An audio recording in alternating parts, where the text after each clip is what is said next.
Hello, this is a guy who likes fanfiction and is too lazy to read, so here is parallel in audio form. Check the description for the links to the author. Chapter 16, A Village Fights Back. When Sasuke woke, it was with a start. He could hear Naruto yelling, feel the searing heat of his fire vortex boiling the ice into hot water, the burning and throbbing and bone-deep ache of his arm. It was all so vivid, so real. There was something on top of him, holding him down. The panic began rising, his whole body tensing, and his eyes flew open. Instead of a dreary sky, hazy with fog, Sasuke saw a wooden ceiling, crisp and bright. It was then that the warm, soft futon registered in his mind. He was in a house. In Tajuna's house. The fight was over. There was no pain in his arm, no feeling at all. Sasuke glanced down, not knowing what to expect. Bright white bandages were wrapped around it, covering him from shoulder to fingertips, carefully tied at the ends. At least it was still attached. Sasuke had feared on the bridge it would have to come off. The weight on his body, the feeling of being held down, had come from Naruto. The boy had his head on Sasuke's stomach, the blonde hair fanning over his lower chest. 10 fingers were curled into his shirt, held tight. With his good hand, Sasuke reached down, hovering over the bright blonde hair. He had a sudden urge to find out how it feels, if it's as soft as it looks, or coarse, to keep the spikes straight. Brushing his fingertips over the ends, he found it was soft, just thick. Thick enough to hold the spikes in place. Sasuke. Naruto's sleep-rough voice was loud in the quiet room. He sat up and looked toward Sasuke. Bright red lines from where Sasuke's shirt impressed Naruto's cheeks stood out. You're awake. Sliding his knees under him, Naruto leaned over Sasuke, his blue eyes trained on Sasuke's. Hey, why is your Sharingan turned on? Blinking, Sasuke cocked his head to the side. Was it? Is that why everything looked clearer, more vibrant? He began to set up, Naruto putting a hand on his back to help. I don't know. There wasn't a blur in his vision as he sat up. Everything stayed sharp. He spun his head to the side, no blur. Before Naruto moved his hand, Sasuke could see it. He could see the outline of Naruto lifting his hand to rub at the side of his face before it happened. I thought it would hurt. The first time, I mean. It usually does. Kakashi was standing in the doorway, a cup of coffee in his hand. But you were in the heat of battle. He walked over to the boys, kneeling beside Sasuke's futon. Mine doesn't turn off, so to speak. That's why I cover it. It's jarring to see clearer from one eye than the other. Kakashi's mask wasn't up. It was tucked into his shirt collar, nearly hidden. He gave Sasuke a soft smile. Take a deep breath, close your eyes, and focus. I can't tell you exactly how to make it recede, you will have to figure that out on your own, sadly. Sasuke did as he was told, closing his eyes, focusing on the feeling as he breathed in and out. Chakra was flooding to his eyes, pooling in the coils and keeping the Sharingan activated. He latched onto that feeling and tried to reverse it. Pull the chakra away from his eyes. The next time he opened them, they were dark again, back to normal. He looked at Kakashi, seeing the man nod. I'll need to practice that. Kakashi nodded again. Sakura walked into the room and nearly dropped her drink. Oh. Sasuke. She rushed to him, landing on her knees next to his bandaged arm. Tell me, can you feel it at all? Does it hurt? It brought his attention back to the arm, back to how it was numb and heavy. He tried to lift it, but all he accomplished was to slide it slightly across the futon. I can't feel anything from my shoulder down. What happened? Haku poisoned you. Naruto dropped his head. It was meant for me. Why did you save me? Honestly, Sasuke just reacted. He saw it coming, knew where it would hit before it did, and reacted. He could remember it, see it in his mind's eye like it was happening in front of him. My body just moved. Naruto's eyes were burning into him, Sasuke could feel it. I could see what was going to happen, and I just reacted. You could have died. The usually loud, boisterous voice was soft, almost a whisper. Naruto picked at the edge of the futon, eyes still cast down. You could have lost your arm. You would have died if it hit. Sasuke's voice was firm. It was aiming at your spine. Naruto's mouth opened and closed, not sure what to say. The fact that someone would risk his own life to save Naruto shook him. His eyes burned, tears forming in the corners. Kakashi's firm hand landed on his shoulder, squeezing. The one thing, the most important thing I have drilled into your heads since day one is teamwork. The Hokage put 3 kids, that barely knew each other, on a team together. It hasn't been easy. There have been ups and downs, fights, and arguments, but you 3 became a team. You share a bond that will not be easily broken. You've become a family. I could not be prouder of all of you. Kakashi stopped talking at the first sniffle Sakura let slip out. It wasn't a happy cry. She buried her face in her hands, trying to hide her tears. Sakura, sweetheart, look at me. You did amazing. Confused, Sasuke looked between them. Naruto had a strange look on his face like he saw something he wasn't supposed to. Sakura peeked from between her fingers, green eyes shimmering and wet. Sensei, I. They were cut off as Inari came skidding into the room, his eyes wide and wild. Something is happening at the bridge. The kid was heaving breaths, hands on his knees. Grandpa needs help. As ninja, they were used to getting ready fast. Sasuke, with his arm numb, hanging like dead weight at his side, shoved his feet in his sandals, trying to zip them up. Sakura helped him with no hesitation. They ran to the bridge, Sasuke slower than normal, arm flopping around. He wouldn't be of any help in a fight, not in the state he was in. Sasuke had to rely on his team. When they arrived, Sasuke held back. There were people on the bridge, hired thugs with an assortment of weapons, all standing behind a short man with thick glasses. Both of his hands rested on a cane, deviously smiling. A clash of metal against metal sounded, Tazuna and a man putting sword against hammer, as the civilians watched on. Inari stood in front of them, beside his mother, who had her hands over her mouth. She looked terrified, watching her elder father fighting a much younger, stronger, man. Pulling a kunai out of the pouch, Kakashi jumped into the middle, pushing the thug backward. Tazuna took the moment for what it was and stepped back, letting the ninja handle it. Sakura and Naruto rushed forward, flanking Kakashi as the man with the cane ushered a couple more thugs forward. Thank the gods for you kids. Tazuna clapped a hand on Sasuke's shoulder. He was covered in sweat, cuts decorating his arms. I'm no ninja, but I held this bastard off. Sasuke nodded. You did good. Tazuna looked shocked and smiled at Sasuke. If the civilians helped, you could take out those thugs. A man was standing close to Tazuna and, upon hearing Sasuke, turned to the man beside him. A whisper went through the crowd, civilians looked at each other and at the group on the bridge. Kakashi, Naruto, and Sakura were picking through the thugs, taking them on as they rushed forward. The civilians were getting restless, looking around for some weapon to pick up. Pitchforks, metal pipes, bats, hammers, whatever could be used as a weapon found its way into their hands. Tazuna watched them, pride forming on his face. He stepped in front of them, a hammer held high in his hand. This is the last day Gato holds anything over on us. This is the last day that man stands in our village. He turned around, facing the horde on the bridge. Let's go. Sasuke watched as the civilians swarmed the thugs, the sound of fighting all around. Splashing sounded as thugs were pushed off the bridge, physically thrown off the bridge, and screaming as they fell. The bridge was high enough from the water that it would feel like cement when it hit. Kakashi paused as he watched them fight, the man he was fighting lying in a heap on the ground. It was a sight to behold, empowered civilians fighting with their lives to save their home. Sasuke felt useless but knew he couldn't fight the way he was. Inari and Tsunami stood beside him with bated breaths.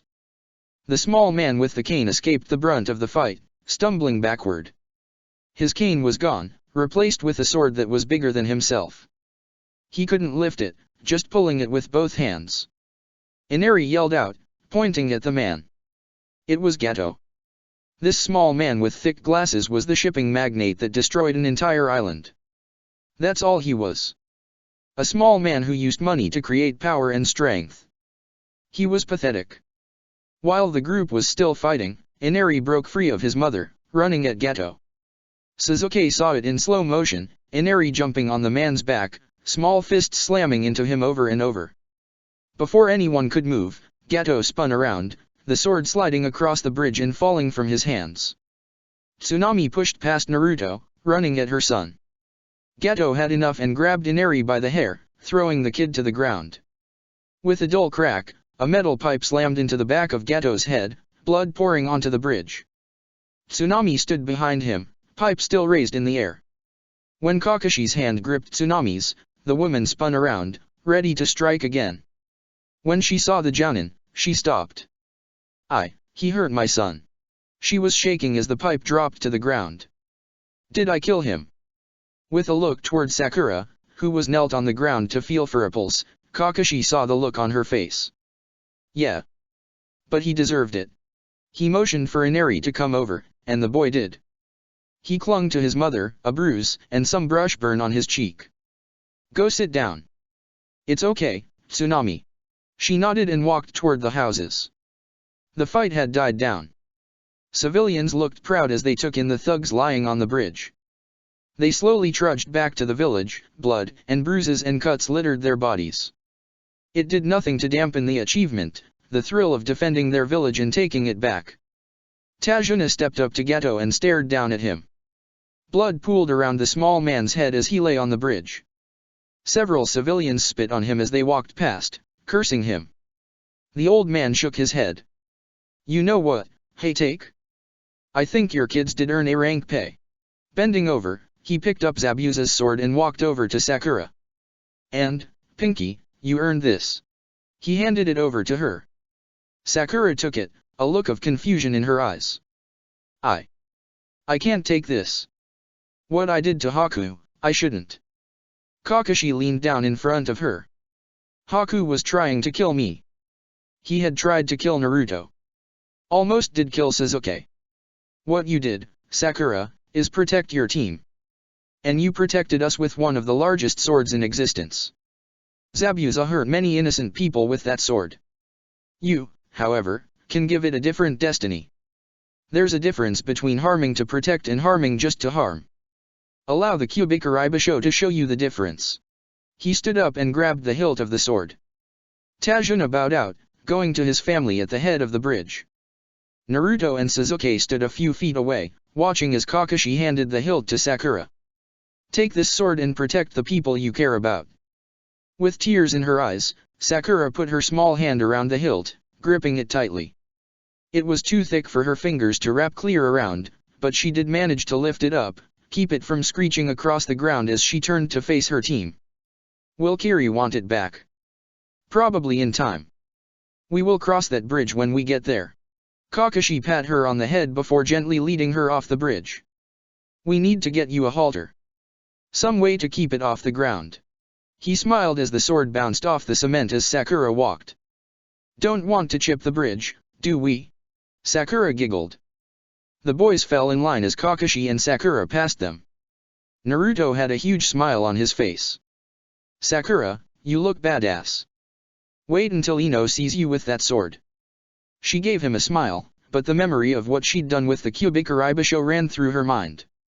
Could she actually keep it, learn to use it, and not see Haku's severed leg every single time? As they walked toward Tajuna and his family, Sakura felt the weight of what she'd done falling on her. It was suffocating. Sasuke was walking beside her, his arm still uselessly hanging at his side. He didn't know exactly what she'd done. Would he think of her differently? Naruto didn't seem to. Neither did Kakashi. Even Tajuna just let it roll off, not caring.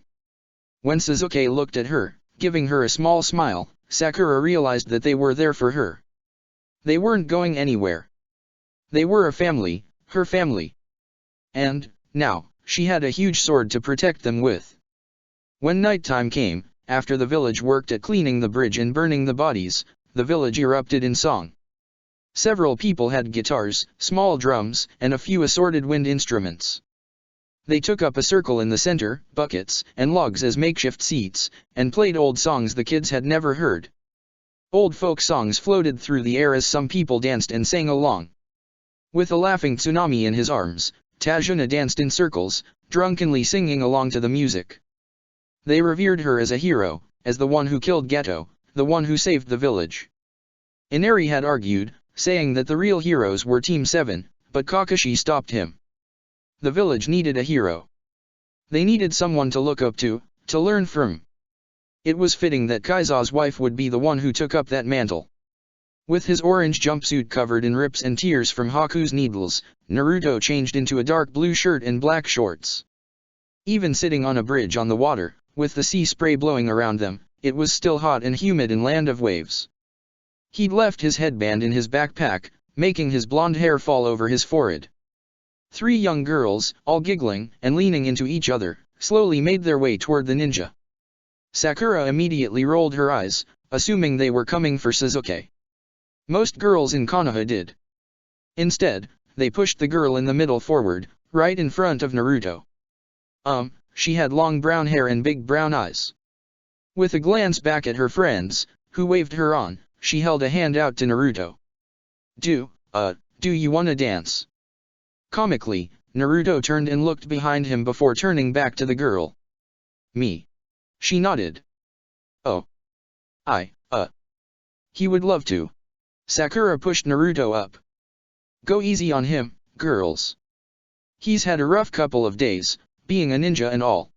Kakashi snorted beside her. Have fun, Naruto. She called after him, waving. When Sasuke just looked at her, one eyebrow raised, Sakura just shrugged. The attention is always on you in Konoha. Here, no one knows who he is. Let him have some fun. Being the only blonde in the village, Naruto stood out in the crowd. They watched as he was bounced between the 3 girls, all trying to get his attention. He looked so out of his element, so unsure of himself, but he was smiling. Sakura put her elbow on her knee and rested her chin in her hand. She let her gaze wander, mind churning around the past couple of weeks and everything that has happened. Her gaze ran over Sasuke's arm, still numb and heavy at his side, and how close he came to losing it altogether. She thought back to the pale Haku laying in a pool of his own blood, his leg sliced clean off below the knee. And, now, she was the owner of the Kyubikurei Basho, a sword longer than she is tall. A sword she didn't deserve. Not with how she first used it. Sasuke still didn't know the story. He knew something had happened, but not the details. Sakura. Kakashi's voice drew her from her thoughts. I think we should talk. She nodded, head hung low. I know. Sakura took a deep breath. I'm sorry, sensei. I did something terrible. Sasuke slid across the bench they were sitting on, positioning himself closer to Sakura. It was horrible. Kakashi slid off the bench, kneeling in front of her. Sakura, look at me. He waiting until her green eyes met his. I told you before, you saved my life. Haku, he tried to kill a majority of the team. You did what you did to save us. I cut off his leg, sensei. She immediately put her hands over her mouth, shocked she said it out loud. Sasuke's eyes were wide, looking between her and Kakashi. Oh gods, I really did. I tried to stop it. The bleeding. I promise, sensei, I tried to stop it. Pulling her towards him, Kakashi enveloped the young girl in a hug. I know, Sakura. You did stop it. You did amazing. I am so proud of you. She buried her head into his shoulder. And then, after all of that, you saved Sasuke. He pulled her back, leaning his head down to look into her eyes. Do you remember the scared, little girl that came to me? Fresh out of the academy, afraid to take a hit, afraid to make a decision on your own. Now, look at you. Strong. Confident. A protector. As ninja, we are going to make difficult decisions, we are going to do things that hurt other people. You need to believe in yourself. Believe that you made the best decision possible at that moment. And, as your Jounin sensei, I am telling you that you did. Still sniffling, Sakura nodded. I wanted to protect my team. My family. That poison was dangerous, I had to stop Haku. And you did, sweetheart. Naruto kept him off balance and you took him out of the fight.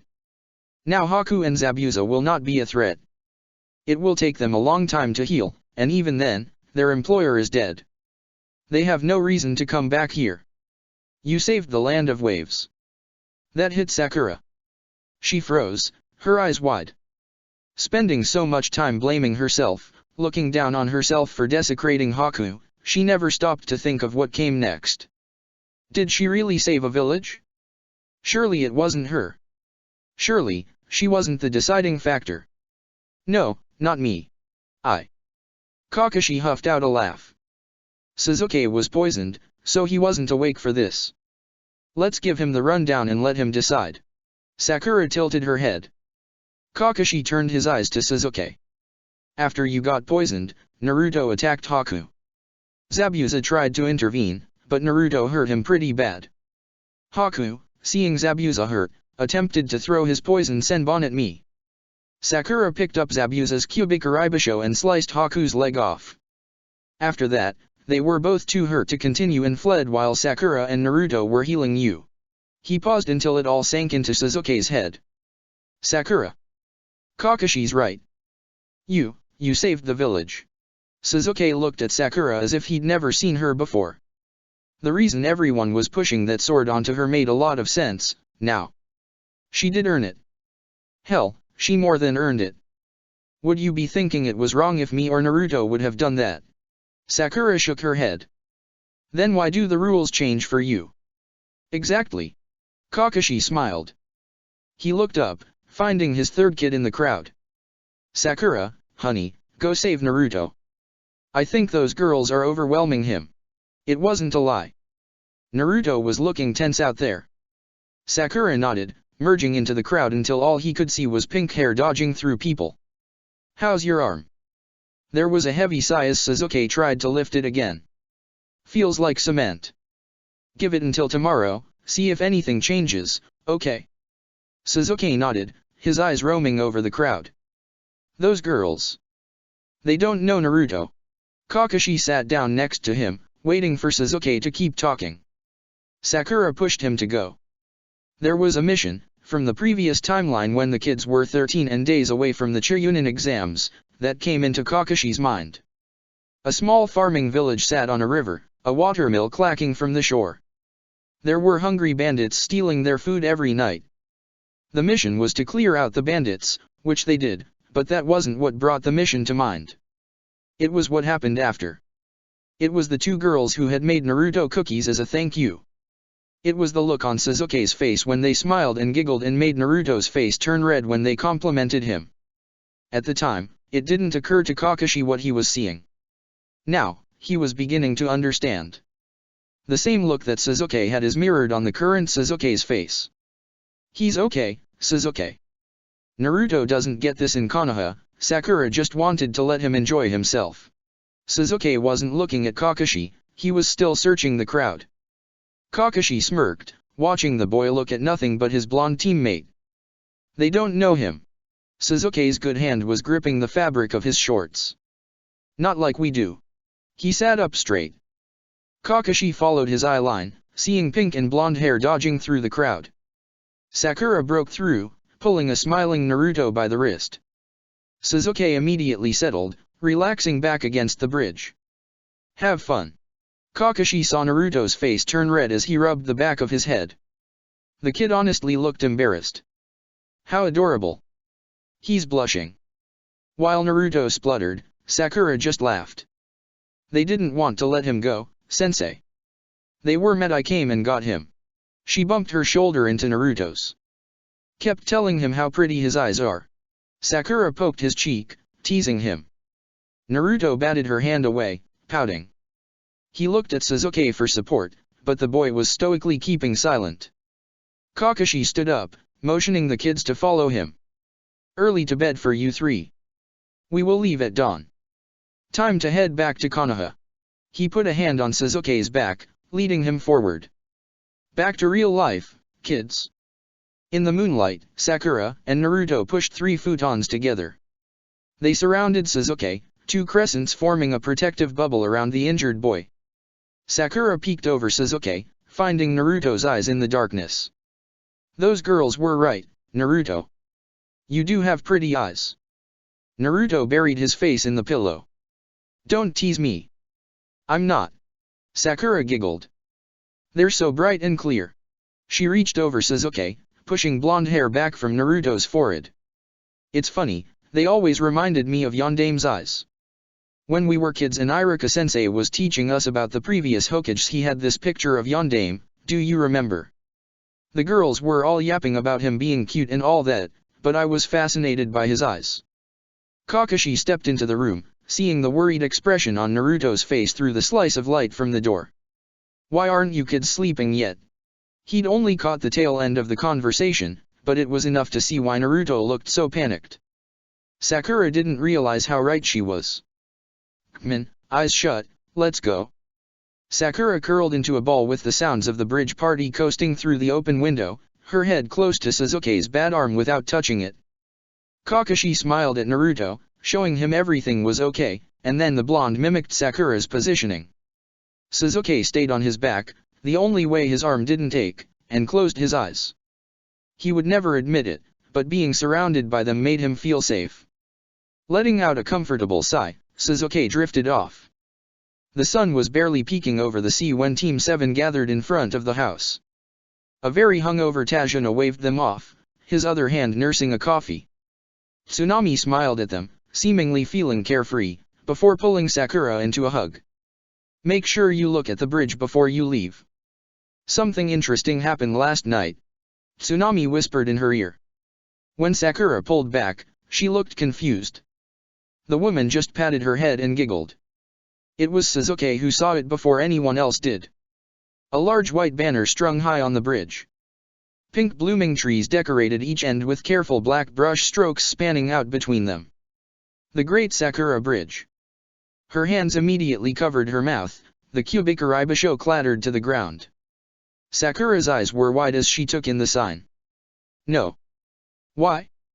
Why would they name it that? Because you were the one who drove Zabuza and Haku off, Naruto answered. I was there. I saw it. You were badass. He bounced on his heels. This is awesome, Sakura. A flashback hit Kakashi. The four of them standing on the bridge, Tajuna pointed up at the sign that had the Great Naruto Bridge carefully written. He could see Sasuke scoffing, see Sakura frown, and question their name choice. He could see the elation Naruto felt at having something named after him, of him being recognized, being sucked away as his team wrote it off. He could see himself doing nothing other than patting Naruto on the shoulder and walking away. Kakashi was stuck. On one hand, Sakura had done something amazing. She'd overcame her insecurities, overcame herself, and became a driving force. On the other hand, Naruto had earned this last time. He'd changed Zabuza's mind, even if it was too late, and made him see Haku for what he was. A human, not a tool. Naruto was still bouncing in place, still going on and on about how amazing this whole situation is. Even Sasuke was reminding Sakura how much bragging power she would have in Konoha, having an entire bridge named after her. She picked the Kyubikurei Basho back up. Kakashi ducked as she swung it over her shoulder. It's still surreal. Sakura looked back up at the sign before beginning to walk. I honestly thought I did something wrong. I mean, I cut a guy's leg off. You saved Kakashi. Sasuke reminded her. Haku, he needed to be stopped. He reached his good arm over to motion at his bad arm. The nerve endings were healing, making it burn when anything touched it. Sasuke couldn't wear his arm coverings, the fabric brushing against his skin making his arm feel like it was on fire. You saved my arm, too. Yeah. Naruto jumped in front, walking backward. And you have a big-ass sword. The sun was high in the sky when Naruto's stomach began rumbling. Sakura shifted the sword to the other shoulder, sweat beading on her forehead. Every once in a while, a hiss would leave Sasuke when his arm brushed against his shirt. The wind rustled the trees around them, blowing a leaf in Naruto's hair. Let's find something to eat. Kakashi picked the leaf from Naruto's hair. I think we all need a break. The relief that went through his kids was palpable. There's a tourist town up ahead. He reached back and took the Kyubikurei Basho from Sakura. Should be able to get some rest and some food there. Huge cement poles, painted bright white, stood tall. Banners and lanterns were strung from ropes between them. The tourist village was well known for gambling, shown by the colorful pachinko machines painted on the banner. Rumors surrounded the village, mainly about Lady Tsunade being a popular guest there. Kakashi had the thought that, maybe, this was the same village Jiraiya had taken Naruto to find Tsunade in the previous timeline. Go find yourselves some food, Kakashi told his kids. Watch Sasuke's arm, keep people away from him. Sakura and Naruto nodded, each picking a side of Sasuke before walking off toward the stalls. Kakashi, however, had a different destination in mind. With the Kyubikuribasho still slung over his shoulder, he walked toward the only leather worker he knew of on the way to Konoha. It was set on the edge of town, due to the smell of the oils and curing leather being an overwhelming combination. It was a family-run business, the mother and daughter mainly working the tannery side of it and the father working the leather working side. They had some of their work hanging on the wall behind the counter, twine holding small price tags to each item. The family made a wide variety of leather works, from clothing to saddles to sheaths and holders. Picking up a kunao pouch laying on the counter, Kakashi checked the quality of the work. It was tightly tacked and sewed with high-quality materials. "Can I help you?" A tall man came up to the counter, wiping his hands on an old, worn rag. "We got a little bit of everything here." He motioned toward the walls full of items, oil shining on his hands. Kakashi swung the Kyubikuribasho on the counter in lieu of an answer, the weight of it shaking the wood. "Do you have a halter that will fit this?" "Is that?" The man tentatively reached out for the sword, as if testing to make sure it was real. "How the hell did you get that?" Without going into a 3-hour conversation, Kakashi decided to sum it up. "Defeated the previous owner. Finders keepers and all that." He shrugged. "I need to get back to Konoha, so." The man was still staring at the sword, eyes glued on the shimmering metal.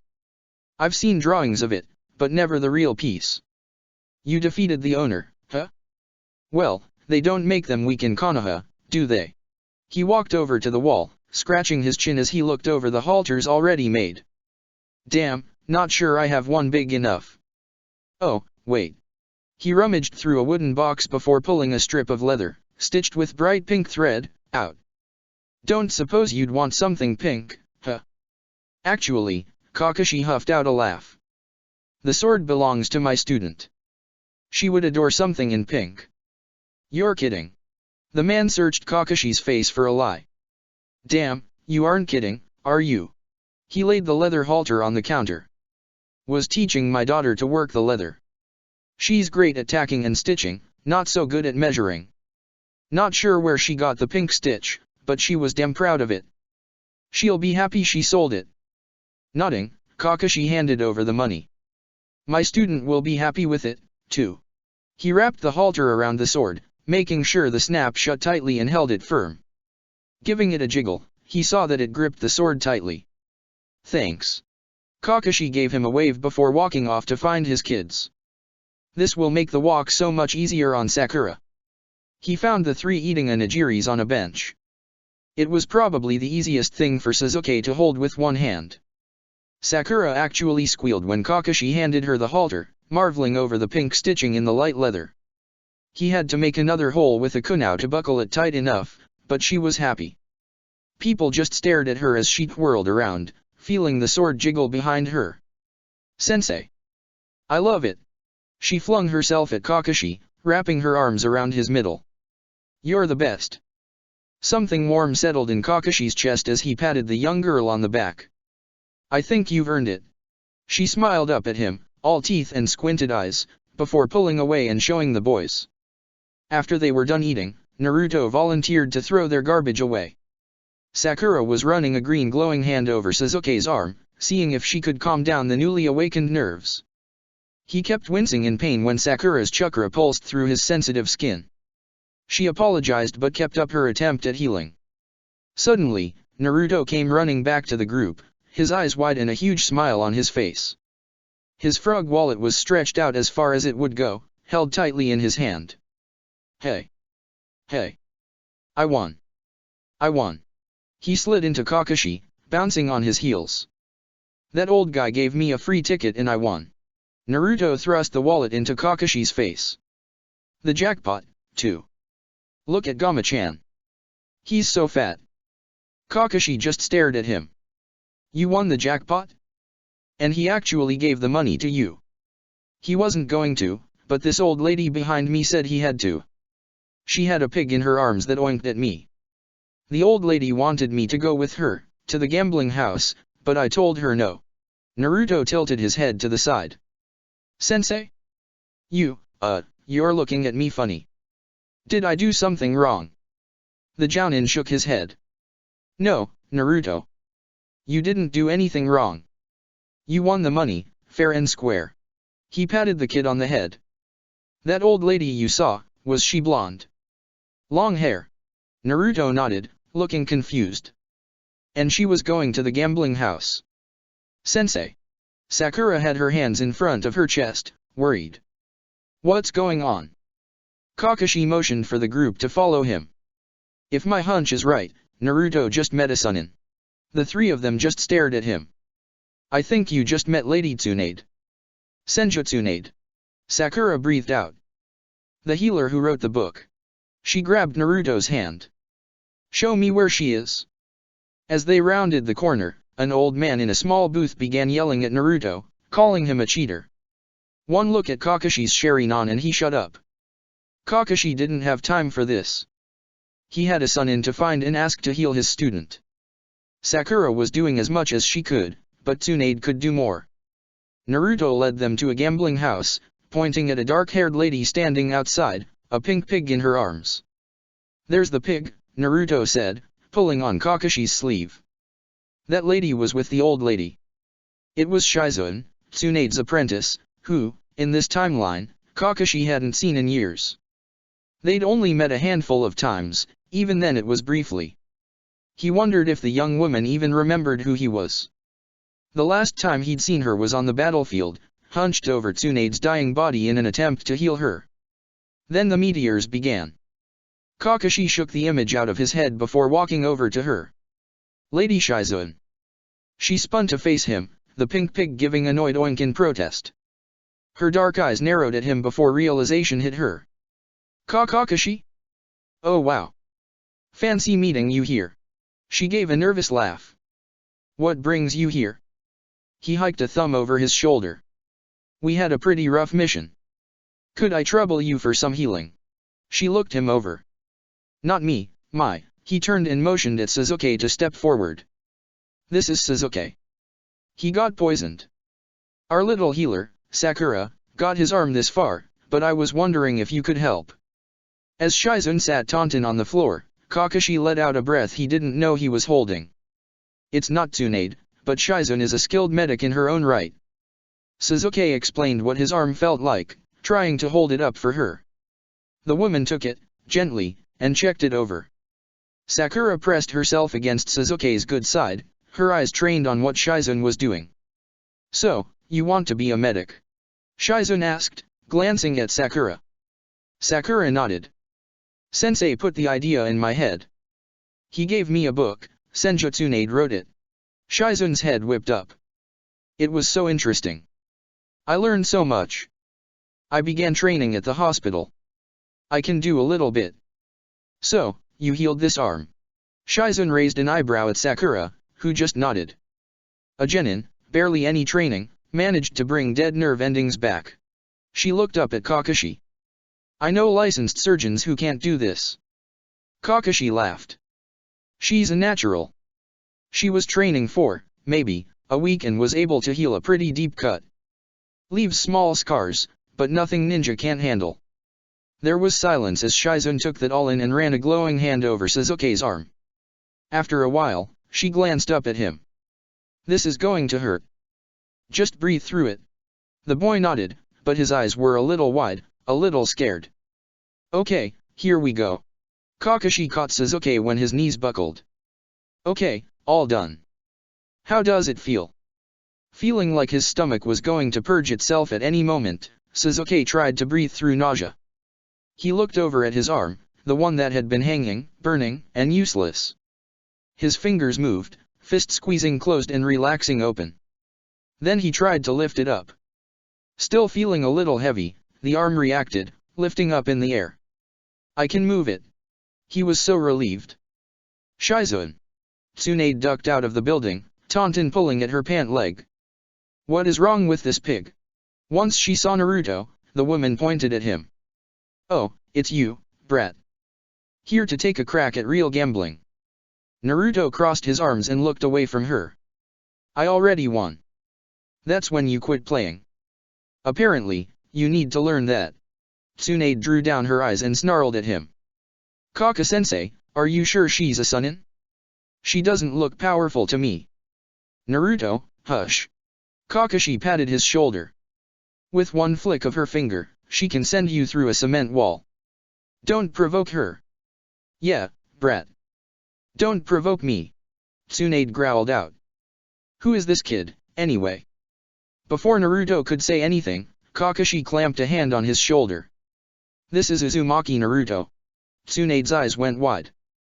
And, I'm sure, he meant no offense, Lady Tsunade.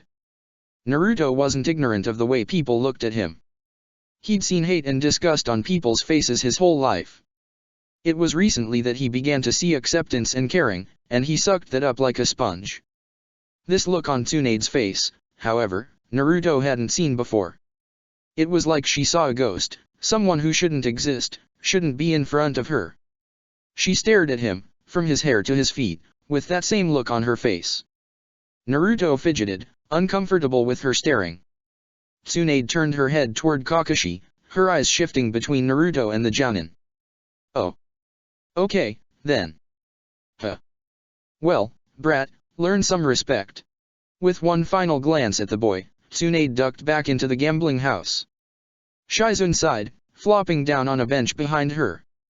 Well, Lady Shizune, thank you for all your help, Kakashi said, bowing his head at her. She just waved him off. Come on, kids, let's get home. But, Sakura kept looking at the building, wanting to see Tsunade, talk to her. Sensei. Kakashi leaned down in front of her. I am very sure we will run into Lady Tsunade again. He glanced over at Shizune, who shrugged. Call it intuition. She wasn't happy about it, but Sakura let herself be led away. She was amazing. She was an old hag. Naruto still had his arms crossed, a pout on his face. Supposed to be some amazing ninja and she's just a drunk gambler. The argument between Sakura and Naruto lasted until they reached the village gate. By foot, it would take them until midnight to get back to Konoha. However, with Sakura's halter and Sasuke's newly healed arm, they could take to the trees. They would make it home by evening, that way. With one final check on Sakura's halter, making sure the huge sword was tightly held to her, they jumped into the trees. They were finally going home. Kakashi looked around at his kids. They were fine. He could repeat it over and over again, like a train on a circle track in his mind. They were going home. His kids were fine. They were going home.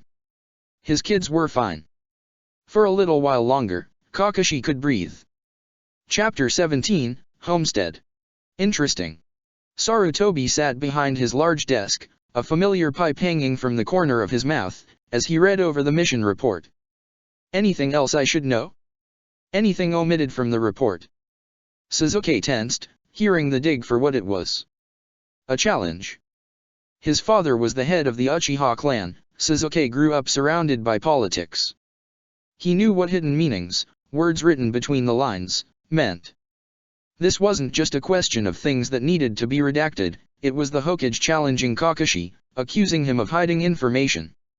He could imagine what Kakashi would have hidden. Naruto tapping into Kyuubi's power would be the top of the list. Of course not, Hokage-sama. Kakashi could feel the honorific, like sandpaper on his tongue. If that's all, the kids are very tired from the journey. I'd like to give them time to rest. Sarutobi looked the team up and down, assessing them. We should discuss that sword. Kiri will want it back, I'm sure. It does belong to the 7 ninja swordsmen. He motioned toward Sakura, the hilt and part of the blade stuck up over her head. I can appreciate you feel as though you've earned it. She did earn it. Naruto cut in. Kiri have a rule, Hokage Jiji. Iruka-sensei taught us. When you defeat someone, you keep their most important or most expensive thing. Sakura defeated them and she chose the sword. There was silence in the room. Naruto, once again, showing exactly how intelligent he actually is. The kid does pay attention. Elemental nation customs and cultures were so vastly different, and Naruto was intrigued by all of them. It was probably the only lecture Iruka gave that Naruto actually listened to. Sarutobi was shocked. Naruto didn't mince words, no one taught him tact growing up. The boy always said what was on his mind. Kakashi prepared himself for Sarutobi to fight back, to slam his hand on the desk and order Naruto to shut up. The man's eyes were dark. He wasn't used to being challenged. Naruto. Sarutobi's voice was a warning on its own. Be quiet. You want to be Hokage, yet you don't understand that there is a time to talk and a time to keep your mouth shut. Maybe Kakashi should be teaching you that. Before the blonde could react, Kakashi clamped a hand on his shoulder. Hokage-sama, with all due respect, the boy is right. The rules in Kiri are vastly different than here in Konoha. They follow their rules as intensely as we, in Konoha, follow our rules. No matter how outdated they are. The line of insubordination was becoming Kakashi's new home. Since he had his second chance, he's been challenging authority. Something he never did before. It was quite refreshing. Sarutobi drew his eyes down, accepting the challenge put in front of him. If he enforced the return of Kyubiku Ibisho to Kiri, it would go against Kiri code. The peace between Konoha and Kiri was tentative at best. It could be easily seen as disrespect, with how touchy the current Mizukage is. The entire political climate is a loaded gun, just waiting for someone to pull the trigger. The young Mizukage had turned his land into a constant bloodbath. Sarutobi did not want to anger him, did not want to disrespect him. It was safer to let Sakura keep the sword and hope she doesn't take it out of Konoha, as absurd as that sentence was. Surely this little girl couldn't wield it. It must be taking everything she has to stand straight while having the huge slab of metal hanging on her back. Sarutobi was sure she couldn't even lift it on her own. Fine. He huffed out a breath, causing smoke to waft around him. Let's make a deal, then. Young Miss Harano, I will give you a week. If you can properly wield that sword, let alone lift it, then I will allow you to keep it. Allow her. Naruto snarled. Kakashi gently nudged his shoulder. It was a challenge. Sakura stood up straight, chin held high. I accept. Of course, she could do this. She can lift it, she has already swung it with enough strength to sever a limb. Learning to properly use it within a week? Game on. As Kakashi led his kids out of the tower and down the street, Sakura was quiet. She was always raised to respect the Hokage and submit to him as the Land of Fire village leader. The ninja was always respectful of him, listened to him, believed him absolutely. She felt like she'd done something wrong. Kakashi had told her that standing up for herself was never wrong, but it felt so wrong. Sakura nearly tripped on the stairs before she realized where they were, she was so lost in thought. Kakashi had led them to his apartment. She trudged up the stairs, sword jiggling on her back. It made her feel powerful, useful, unique, and every other word she'd never felt while living with her parents. It was exhilarating. She would do everything she could to never lose this sword. Sasuke got to the door first, slipping the key in and opening the lock before everyone joined him. He pushed the door open, and the world stopped. It was gone. Everything was gone. No furniture. No boxes and bags full of the boys' stuff. No futons rolled up against the wall. The apartment was practically gutted. Naruto pushed past Sasuke's frozen form, stepping inside and hearing his footsteps echo in the empty room. Kakashi entered next, stomping back to his room, seeing it also empty. He pulled at the floorboards, the ones that covered his secret hiding spot. Kakashi could have cried when he saw everything was still there, nothing was touched. He pulled everything out, shoving it in his backpack. Sensei. Naruto was behind him, hand gripping the door trim tightly. Is it all still there? Kakashi turned to see the fear in Naruto's eyes. Everything he knew about his parents was in that hiding spot, locked away in a storage scroll and behind a seal that will only respond to Naruto's specific chakra. Yeah. Everything is here. He zipped up his pack. Let's go find out what happened. When the two exited the hallway, they saw Sasuke and Sakura huddled around a piece of paper. You needed more room. Sasuke read. That's all it says. No, Kakashi breathed out, grabbing the paper from Sasuke's hand. The handwriting was familiar, precise, and careful. Only one person Kakashi knew wrote like that. Follow me. Shikamaru sat down beside Koji, who offered him a chip from the newly opened bag. He needed a break from the chemical smell of paint and the earthy smell of freshly cut wood. Instead, his nostrils were assaulted by the smell of freshly mowed grass. The chain jangled as Koji slowly pushed his feet, making the porch swing move. Shikamaru held his feet up and let the cool breeze hit his face. He could hear Kiba and Ino arguing, each thrusting their opinions on the other. Those two never did get along, they were both too opinionated and on opposite sides of everything. Akamaru's little body could be seen rolling around in the fresh-cut grass, making his white coat stain with green. There was a small bonfire in the corner of the property, burning the brush and thorns that were too thick to be mowed. Shino stood by, shuffling it around with a pitchfork. If you rip that shoji, I will rip your head off. Ino yelled. Although the newer shoji panels are made with fiberglass, making them more durable, they were still easily ripped. Kiba doesn't look like the gentlest of people and they were late coming in. If any were ripped, they wouldn't have time to replace them before Team 7 returned. The boy with long, dark hair, Hyuga Niji, was carrying the other end of the wall. Kiba let go of one corner to flip Ino off, which put more pressure on Niji's grip. Knock it off and pay attention. He snarled at Kiba, who snarled back. With the exception of Hinata, none of the newest genins knew this team. Kiba had informed everyone that Niji was Hinata's cousin, and he knew Hinata called him Nii-san for some reason, but that's all Shikamaru really knew. The girl was Tenten. She was chipper and determined and a very hard worker. Then there were the pair in green spandex, Lee and Guy. They were loud and excited and gave Shikamaru a headache. If he heard the word youthful one more time, Shikamaru was going to shadow strangle someone. Probably Kiba. Kurane came out on the porch, looking over to where Kiba was yelling. She witnessed him flipping Ino off and immediately stormed off the porch. Once he and Niji had their shoji panel in place, Kurane grabbed Kiba by the ear and dragged him toward the porch. I told you if I saw you using that finger again, I'd cut it off. And your mother told me to go right ahead.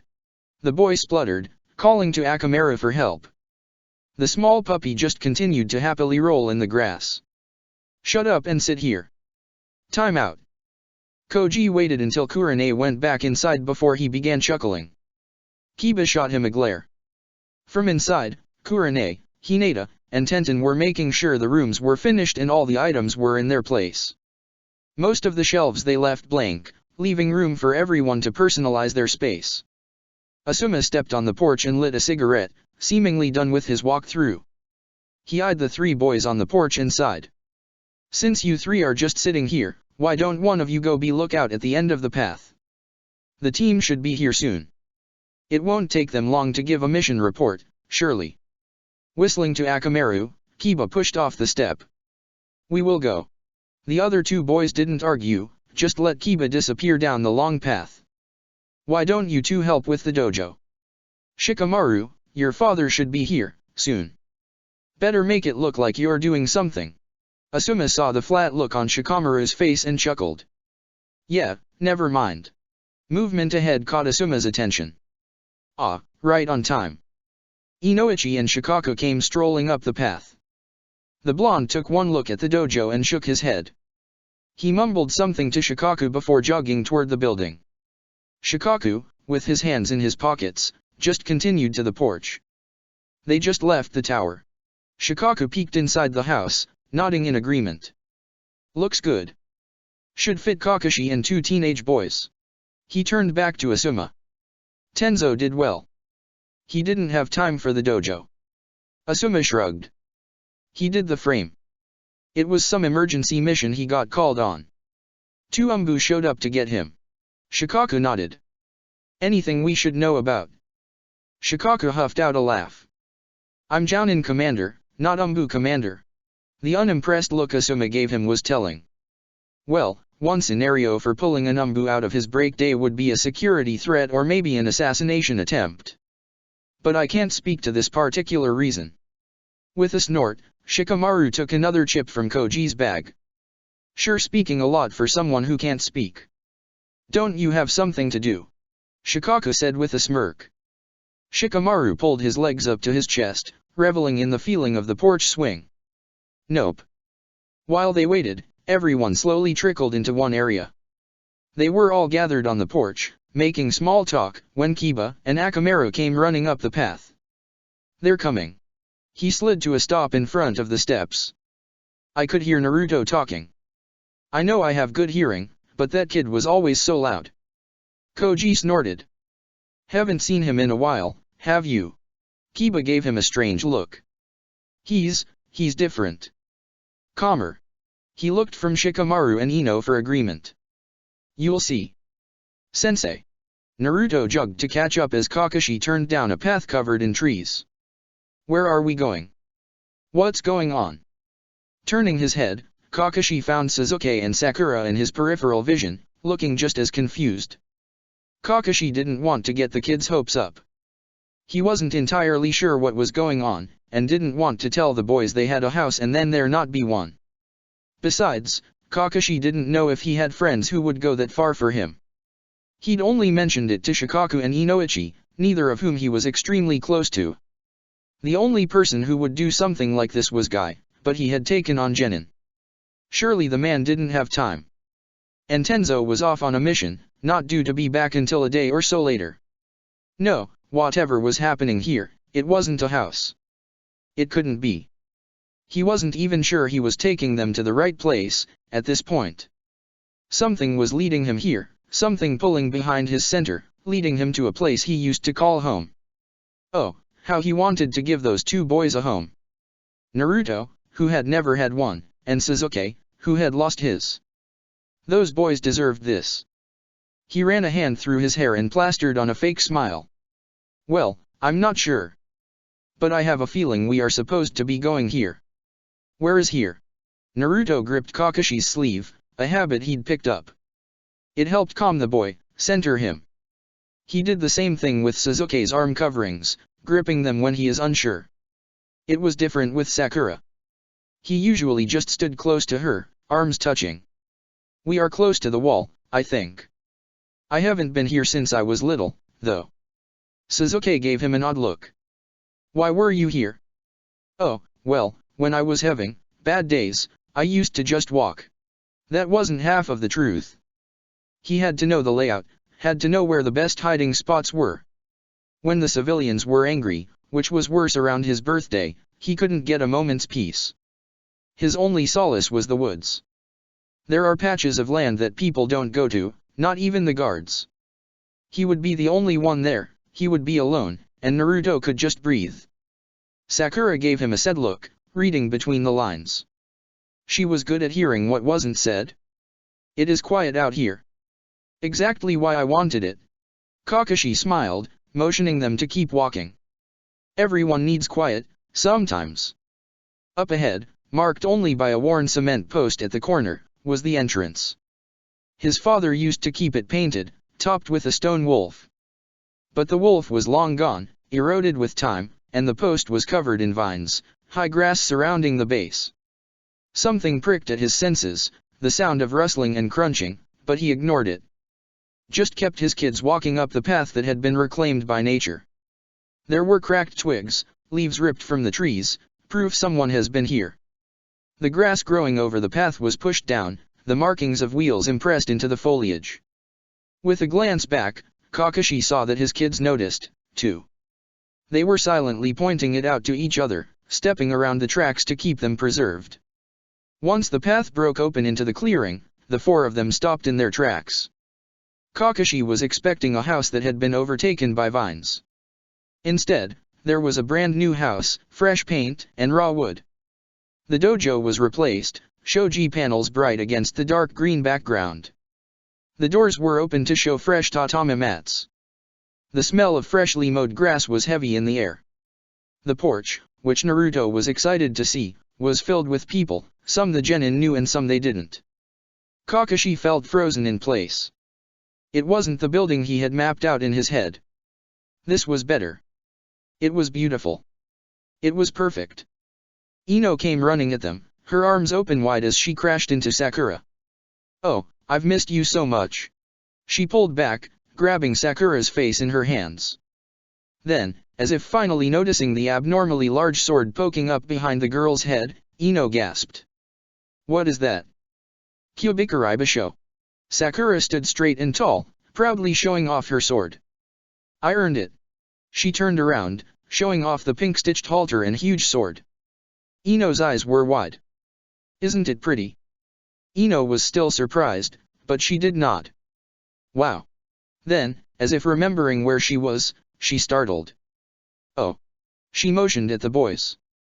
"Come look at your new home." Naruto grabbed Sasuke's hand and began running toward the porch. "Sasuke. Look. We have a porch." It was like everything was happening in slow motion as Kakashi walked forward. Sakura and Ino had their heads together as they walked toward the house. The boys were already there, chasing Shikamaru and Koji off the swing and taking it over. 3 kids he'd never seen, but who he assumed belonged to Guy, watched them. Inoichi met Kakashi halfway, clasping a hand on his shoulder. "I hope you are not mad." "Mad?" Kakashi's eyes were wide as he looked at the blonde man. "How could I be mad? It's perfect." Inoichi laughed. "Don't say that yet. I had to talk Ino out of painting your room purple. At least, I think I talked her out of it." He scratched his chin. "Surely Kurane wouldn't have let her." Kakashi huffed out a laugh. "Tenzo did the house and the dojo frame before he left." The kids cleared the grounds. There were minimal fights, surprisingly. From what I understand, they were mostly between Ino and Kiba. As they talked, they had walked. When they got to the porch, Ino scoffed at them. "Kiba started it." "Did not." "Did too." "Kids." Kurane barked out. Both kids quieted. "Now, move out of the way and let them look around." A path cleared as Team 7 entered the house. The smell of fresh paint hit them as they walked through the living room. The couch from Kakashi's apartment sat in the middle, as did the chair and his small coffee table. What once looked so big in his apartment looked so small in this house. The bookcase sat against the wall, his books and scrolls neatly arranged on the shelves. The kitchen had tiled countertops with bright white cupboards. A bowl of fruit sat on the kitchen island, something Kakashi was sure was Kurane's touch. He peeked into the fridge, seeing it stocked with groceries. There was a hallway that branched down both sides. Directly ahead was a bathroom, enough shelves to hold 3 males' worth of products. There were 2 rooms on each side, all bedrooms. "Go find your rooms," Kakashi directed. Sakura turned and looked at him funny, but Kakashi just shrugged. There were 4 bedrooms, who else were they expecting to stay here? He heard Sasuke and Naruto calling out that they found theirs, so he walked to the opposite side. His bedroom was set out in a very traditional style. White walls with dark trim, furniture a matching dark wood. The bed from his apartment was set against one wall, along with his nightstand and dresser. A desk sat under the window with enough room to roll out scrolls and clean weapons. The floor was dark wood, shining in the sunlight coming through the window. Kakashi pulled open a dresser drawer to find his clothes already inside, already folded. He gave a small smile and walked back out. Sakura's room was beside his. The walls were bright white, making the room feel like it had a glow. The curtains hanging on her windows were a light pink sheer material. A bed frame painted white held a mattress covered in pink bedding. Sakura was twirling around the room, a huge smile on her face. When she saw him, Sakura ran over. "Sensei, look at it. When we're training, and it's late and I'm tired, then I can just stay here." "Of course you can, Sakura. Whenever you want." He patted her head. "You are always welcome here." The other side of the hallway was loud as the boys discussed their rooms, hanging out of their doorways. Kakashi ducked his head in Naruto's doorway to see what they came up with for his unpredictable blonde. The walls were a light shade of orange with white trim. The wood his furniture was made of was raw, knotty pine. His bedding was blue, the same color as was on his orange jacket. It really popped in the bright room. Naruto turned around, his smile bright, as he bounced up and down. Kakashi smiled back, walking toward Sasuke. The last room on the left was all clean lines and deep colors. His walls were painted a deep blood red with dark trim. His furniture was painted black, with clean straight lines. His bedding was black, white sheets poking out under the blanket. Instead of curtains, they had dark blinds drawn halfway, the color matching the trim. Kakashi leaned against the doorframe, looking around the boys' room. Sasuke looked up at him, a smile playing on his face. Good. Sasuke nodded back. Good. When the team walked back outside, the large group was waiting for them, waiting for their response.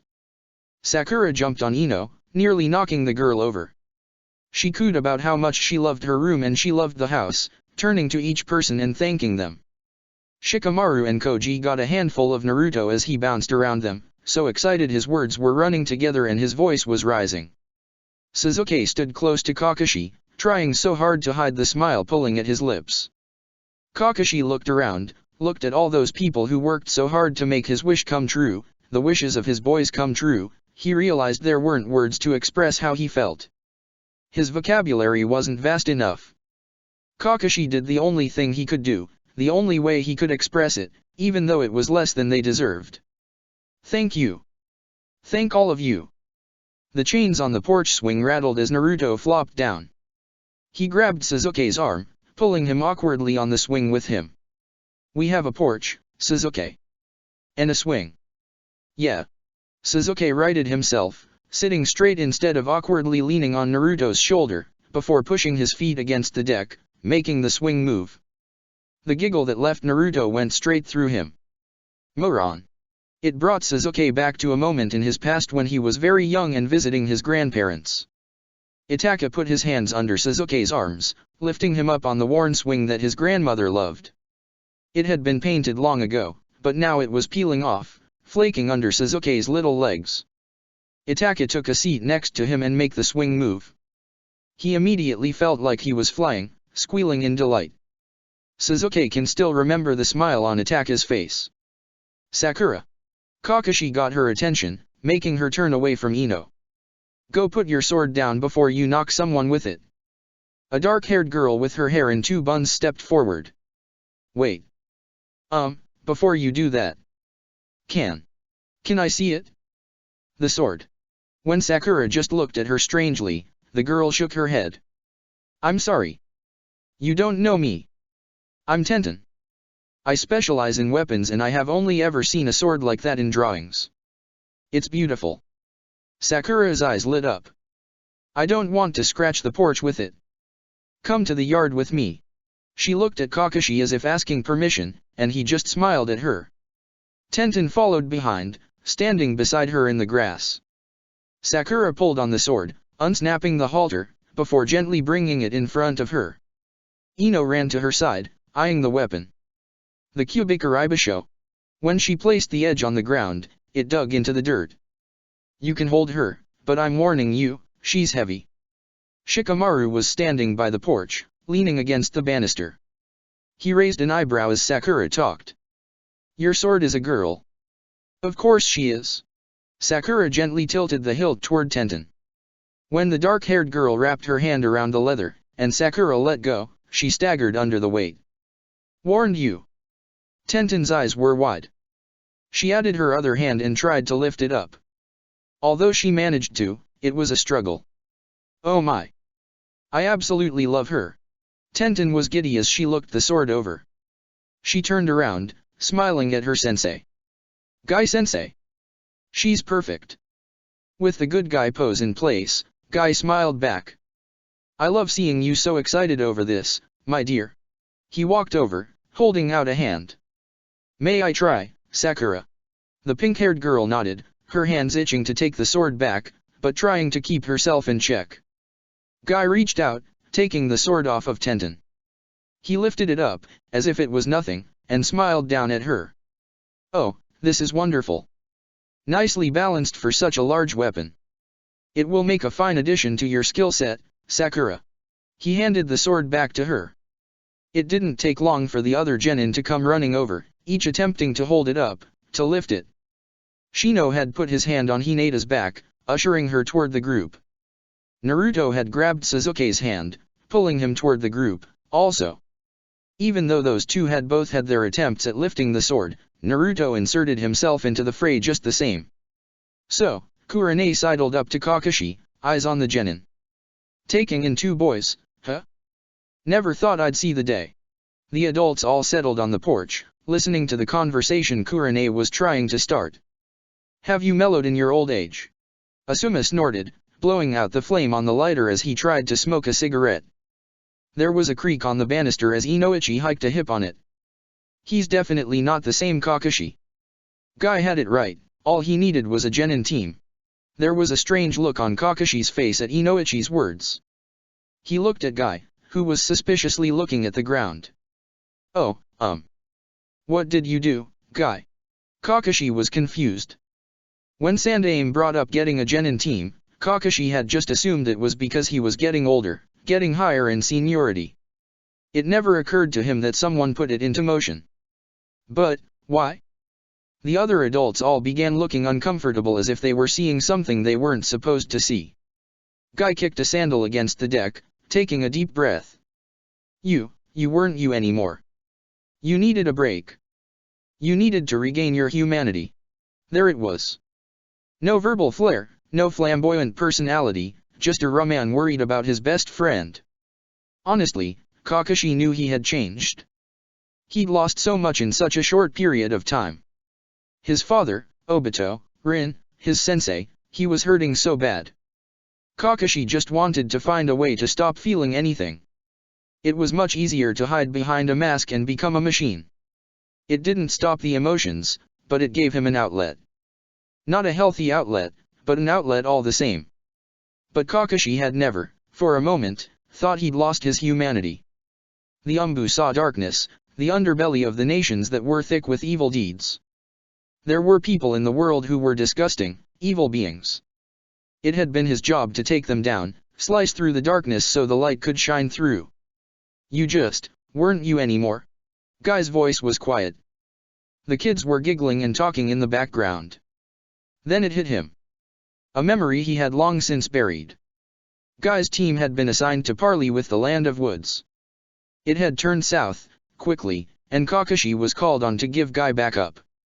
He remembered the fight, the shouting, and blades, and the blood.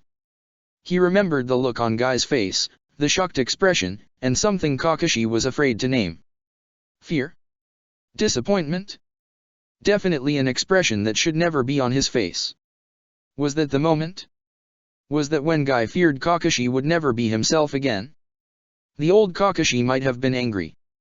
But the old Kakashi died when his previous students faded away.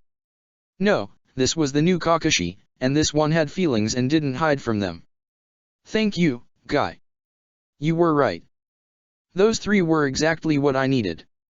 The green-clad Jounin looked relieved, practically melting in relief. Putting on his false bravado, Guy gave Kakashi the good guy pose. My hip, cool friend has returned. Kakashi just laughed. Like typical boys, a sparring match had broken out at one point. The genin all picked an opponent, sizing up who they thought was the weakest. Neji picked Koji. Kiba scoffed, not expecting the boy to even step forward. He was shocked when Koji handed Shikamaru his bag of chips and stood opposite Neji. This will be easy. Neji dropped into his stance. Hiding her head behind Kiba, Hinata peeked around his sleeve. A warm-up. Sasuke crossed his arms. Koji. The boy turned to look at him. Don't hold back. With a smirk, Koji nodded. Sparring in the academy was always fun, Kiba remembered. Unless you got paired with Koji. Then you spent the entire time watching the boy block and retreat. At times, he'd run behind Iruka and try to hide. How he graduated always astounded Kiba.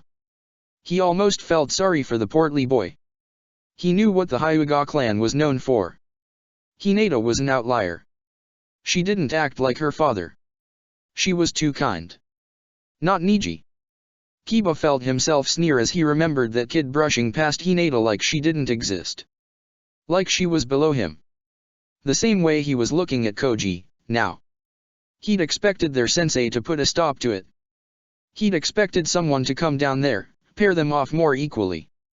But, when he turned around to look at the Jounin sensei on the porch, he saw Asuma smiling. They had a great view from on the porch, able to see just over their students' heads. Sakura and Ino looked at each other and nodded. Team 10 and Team 7 had been training together for a while. They knew what each of them could do. They knew what Koji could do. When Niji hit his back, Koji standing over him, Kiba's jaw dropped. Who was this kid? This was not the Koji from the academy. And that wasn't how Akimikas usually fight. They valued hard-hitting over speed, blocking when they couldn't get a punch in. They relied on their family's jutsu, the ability to supersize their limbs, or whole bodies. This was more calculated. Faster, fluid movements. It reminded Kiba so much of how Sasuke fights. He leaned over, getting into Ino's space. What are you doing? She pressed herself further into Sakura's side. Has Koji been training with Sasuke? Ino and Sakura looked at each other and giggled. Our teams have been training together for a while now. Sasuke is an amazing taijutsu trainer. He's been doing one-on-one sessions with Koji, and now look at him. As she talked, Niji took a punch to the jaw that snapped his head to the side. Damn. You guys can train with us, too, Sakura said with a smile. Sensei showed us meditation techniques to make your chakra reserve bigger and chakra control. Remember how hard it was for Naruto to control his in the academy? Oh, you should see him now. Kiba snorted. That kid is an idiot. He's terrible at everything. Then Kiba found himself hoisted up into the air, Sakura gripping the front of his jacket. He could feel Akamaru's claws digging into his scalp. Don't you ever talk about him like that. There is nothing wrong with him. Naruto is an amazing kid who has been through so much. Don't treat him like that. Kiba fervently nodded, his eyes wide. Sakura dropped him to his feet. He didn't speak again until it was his turn. He lost, pitifully, to a very enthusiastic boy named Lee. I think I'll take you up on that offer, Kiba mumbled to Sakura as he took his place. She looked extremely self-satisfied.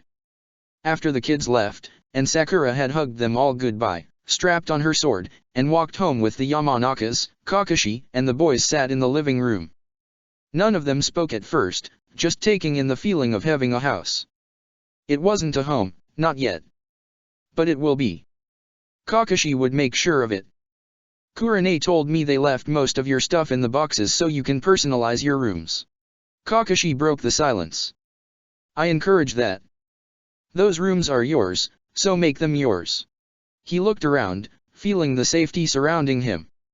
It will be different for a while, but we can make it home. Naruto's voice was so quiet when he talked. I've never had a home before. Without conscious thought, Kakashi slipped himself in between the two boys and pulled them close to him. Listen to me and listen good. Both of you. None of us will ever be alone again. None of us. This, he motioned to their new home with his hand. This is ours. This is our home. We will make it ours. Whatever you kids want, we will get. You don't like the colors they picked, we will paint it. Although, I think they nailed you kids pretty good. Can I have plants? Naruto craned his neck to look up at his sensei. I'll keep them in my room. I promise I will take care of them. I used to have them in my apartment. They were always alive. Kakashi squeezed the boy tighter to him. Of course you can have plants. You can have a garden if you want one. He pressed his lips into the blonde hair. You don't have to keep them in your room. Make it look like a jungle in here. Naruto giggled, curling himself against Kakashi's side. What do you want, Sasuke? There was a long pause as Sasuke thought about his answer. He could ask for a training area, posts buried deep in the ground that could become pockmarked by kunao and shuriken. He could ask for a sword, not as big as Sakura's, to practice kenjutsu, like Kakashi had offered way back when they first became a team. There was so much he could ask for, but nothing outweighed what he already had. Nothing. I'm good. Think about it. Kakashi pulled him in tighter. Let me know. He let out a deep breath. There's more we need to do. I'd like to bring the dogs here if you agree. Give them a place to run. Make you kids a specialized training field. He huffed out a laugh. Big plans. But they can wait until tomorrow. Let's get some rest. No one moved, however. They stayed in their small cocoon on the couch for a while longer. Then, slowly, the three got ready for bed. Sasuke lay on his bed, arms behind his head, staring at the ceiling. The blanket was warm, the sheets were soft, and he should be sleeping. But something was missing. It was too quiet. His thoughts were too loud, his ears roaring. He needed a distraction, something else to focus on. Sasuke closed his eyes, thinking back on the day. Focusing on the feeling of the swing, of Naruto giggling beside him. Koji holding his own in a fight against a Hyuga and the pride he felt. How happy Sakura looked as she showed off her giant sword and her pink-stitched halter.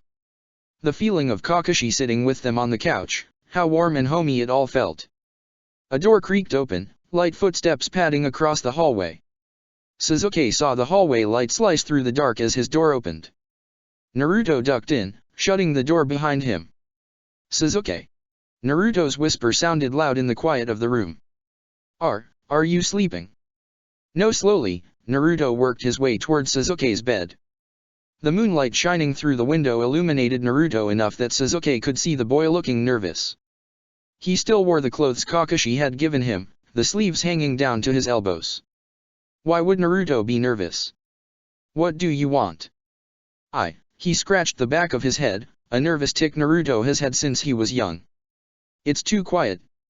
In my room. I think I'm used to you being there. Oh. It's too quiet because they are used to sleeping next to each other, hearing the other breathing. He actually missed Naruto snoring. Kman. Sasuke flipped the blanket down before he could overthink this. Get in. Naruto dived in, curling himself in the blanket. They faced each other, eyes meeting in the moonlight. Thank you, Sasuke. Don't drool on my pillow, loser. Naruto kicked his shin in retaliation. Kakashi awoke the next morning to find Naruto's door open and the boy missing. He had a moment of panic as he threw Sasuke's bedroom door open. Then he just stopped. Sasuke was on his back, one arm over his stomach. Naruto was pressed tight against him, his head on Sasuke's shoulder. At some point in the night, one of them kicked the blanket off of their feet, allowing Kakashi to see them tangled together. Silently closing the door, Kakashi padded to the bathroom. A smile played on his face as he relieved himself and washed his hands. He'd always sensed it, nagging at the back of his mind, in his previous life. As stubborn and committed as Naruto was, he went further for Sasuke than anyone would for a friend. Maybe because he wasn't after a friend at all. And Sasuke, so determined to break a bond of friendship, that wasn't just friendship at all.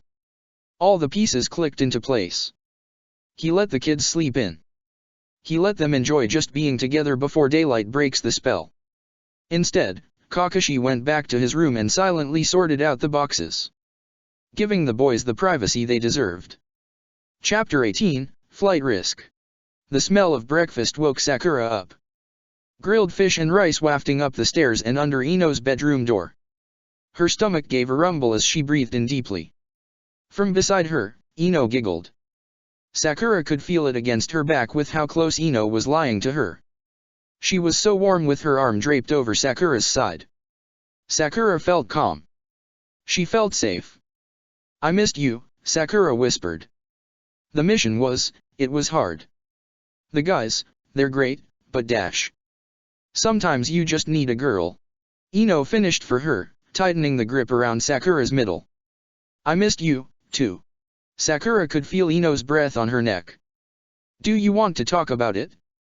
The mission? How you got the sword? It was easier to talk about it, Sakura thought, if she didn't face Ino. If she couldn't see the expression on her face, couldn't see if Ino was judging her or disappointed in her. It was slow, how Sakura started to tell the story. There were a lot of stops and starts, trailed off sentences, and shaky breaths. Then she got to the bridge, to Zabuza and Haku and the sword. He was going to kill Sensei. I had to do something. The sword was just lying there. I picked it up and just swung. I cut his leg off, Ino. A gasp left Ino. Sakura was prepared for the blonde to pull away, to stand up and kick Sakura out of her house. She waited for Ino to be disgusted by her. Instead, Ino gripped Sakura's hand and squeezed it. It's your team, Sakura. You did exactly what you were supposed to do. You saved your team. She leaned her forehead against the back of Sakura's head. You earned that sword. She belongs to you. Not if Sandaime gets his way. Sakura snorted. He wants to give it back to Kiri. Told me that, unless I can use it in a week, he's sending it back. Ino sat up so suddenly Sakura jolted. What? Ino practically pulled her to a sitting position. Are you serious? With her blonde hair sticking up, still sleep-warm and her pajamas rumpled, she grabbed Sakura's shoulders. You need to get to your sensei. You need to get training. That sword will not leave you, Sakura. Thank you, Ino. Sakura smiled. But first, breakfast. Naruto was warm. Not the unpleasant kind, where your skin is clammy and your clothes stick to you. Not in the way you feel when you're sick when a fever sends cold sweats all over. It was the way you feel warm when you're happy. When you're lying in the sun, just content in letting the rays wash over you, warm the air around you. It was the feeling of tranquility. He woke up in parts, senses coming back one at a time. His hair gently moving in a rhythm. Softness around him, under him, gripped in his fingers. Something solid against his back, keeping him close. The scent of sandalwood and lavender was all around him. Naruto wanted to bask in it. He wanted to soak the warmth in, embed the scent into his skin, keep the softness under his hand, just stay wherever he was, and keep this feeling alive. The solid feeling against his back moved, an arm sliding from his shoulder to his side. One blue eye cracked open, trying to see where he was.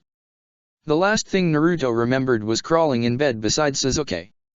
A soft, dark shirt met him. His tan fingers gripped the fabric, curling against the solid body underneath. Warm breath was moving his hair, slow, deep breaths, as Sasuke slept. Gently, slowly, Naruto slid his head back, looking into Sasuke's face. The normal perpetual frown the dark-haired boy usually wore smoothed out in his sleep. He looked younger, peaceful, as if the terrible things he'd experienced didn't happen. When he was small, when he would see the parents hug their children, Naruto used to crave it. He craved for something he'd never had. With his spare blanket rolled up, Naruto would lay tight against it, pretending as if it was a person sleeping next to him, a parent. Someone who loved him, cared about him, actually wanted him around. It never felt right. Never quite satisfied him. But this, a solid, living body next to him, was what Naruto had wanted. He knew it wouldn't last forever. When Sasuke woke up, realized what they were doing, he would push Naruto away. This would be the last time Naruto was allowed in Sasuke's bed. So, until then, Naruto would just relish the feeling. Soak it in. Burn it into his memory. Keep it with him forever. But his time ran out when Sasuke shifted underneath him. A pale hand pushed the blanket down, sending a blast of cool air to disturb the warm cocoon Naruto was laying in. The blonde debated. Should he lay there, let Sasuke blame it on something strange Naruto did in his sleep? Should he jump up, leave the room now and eliminate the embarrassment that was sure to follow? Idiot. Sasuke's voice was husky with sleep. Tensing, Naruto readied himself. This was it. Sasuke would kick him out. The pale hand that pushed the blanket down raised again. Instead of pushing him, slapping him, hitting him, it tugged at the shirt Sasuke was wearing. Please tell me you didn't drool on my shirt. Confused at the difference between what he expected and what was happening, Naruto blinked. Just to make sure he wasn't sleeping. No. Sasuke scoffed. Are you asking me or telling me? He felt at the part of his shirt Naruto's face was laying on. Feels dry. Noticing how tense Naruto was, how still the boy was laying, Sasuke craned his neck to look down at him. What? Are you mad? One thing Sasuke hated was when Naruto's voice was small and quiet. The boy did it when he was scared of something, unsure. Why would I be mad? Naruto tried to pull back, but Sasuke's arm was still a solid force behind him. "'Cause I'm lying on you. Like this. You probably hate it, right? I won't come back tomorrow night if you don't want me to. I'll sleep in my own bed. It's just, you're warm and I woke up sometime during the night. Your hair was practically up my nose." Naruto felt Sasuke's hand push his hair down. "Like it is right now." He watched as the pale hand dropped back to Sasuke's chest.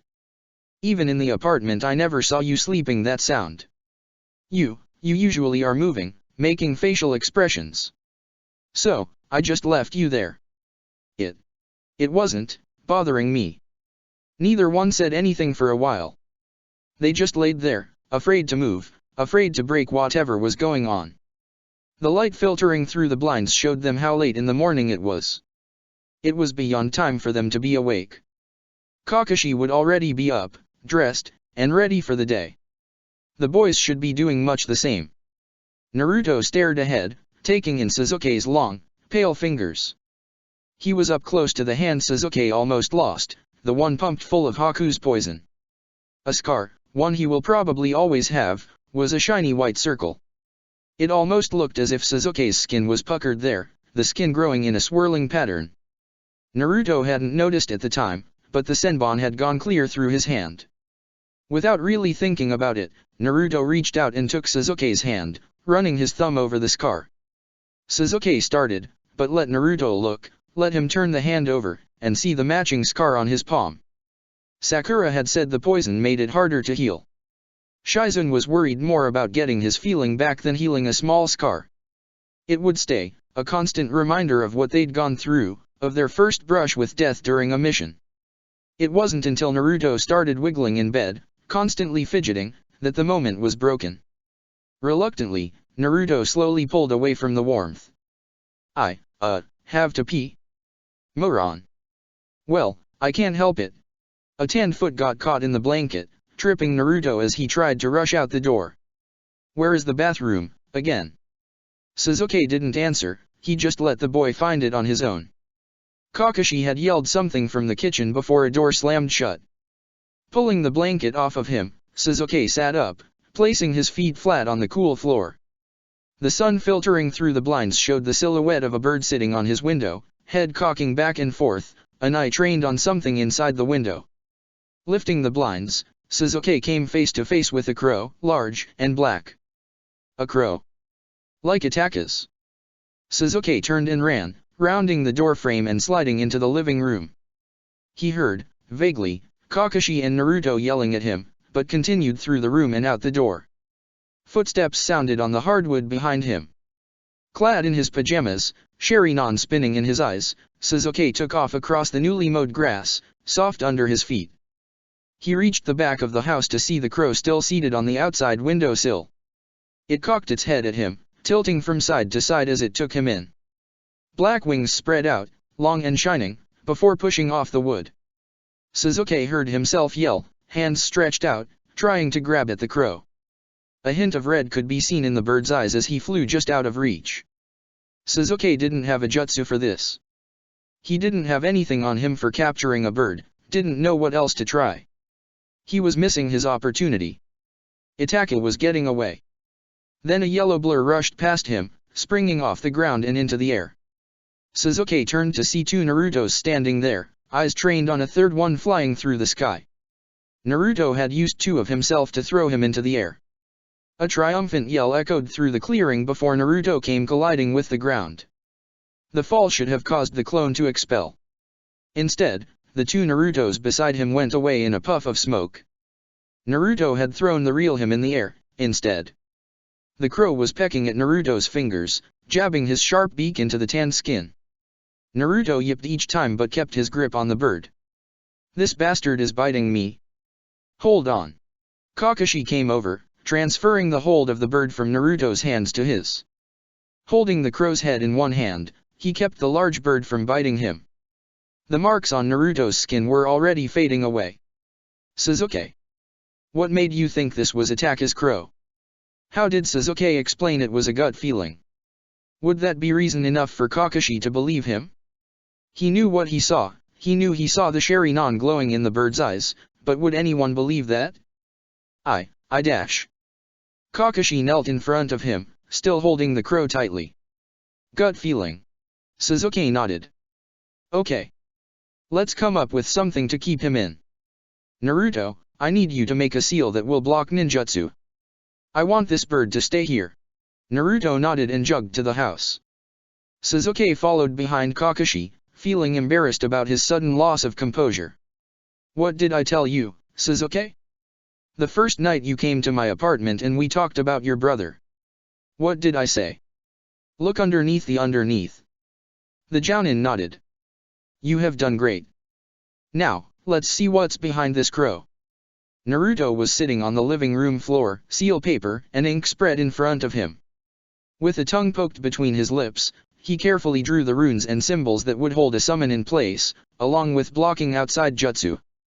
The paper was nearly 3 feet long when he was done, the final touch of the Uzumaki swirl in the middle. Kakashi sat the crow in the center, making the scroll glow a bright red. Try as it may, the crow could not move, could not lift a foot from the scroll. Okay. Naruto looked from the crow to Kakashi. Now what? There was a knock on the door, 3 hard raps of knuckles, that interrupted Kakashi's train of thought. Without waiting for an answer, the door opened, showing Sakura and her sword waiting on the porch. Hello, boys. She was all smiles until she took in their expressions. What happened? The crow, head twitching and twisting around, taking in everything, turned to stare at the pink-haired girl. Sasuke stood in front of it, arms crossed over his pajama shirt. This crow was watching me through my window. It's a crow. They, do that. Stare in windows. The girl was very confused on why the boys had sealed an animal who was, basically, doing what the species did. Crows were inquisitive by nature, and the house had popped up seemingly out of nowhere. Of course, it was curious.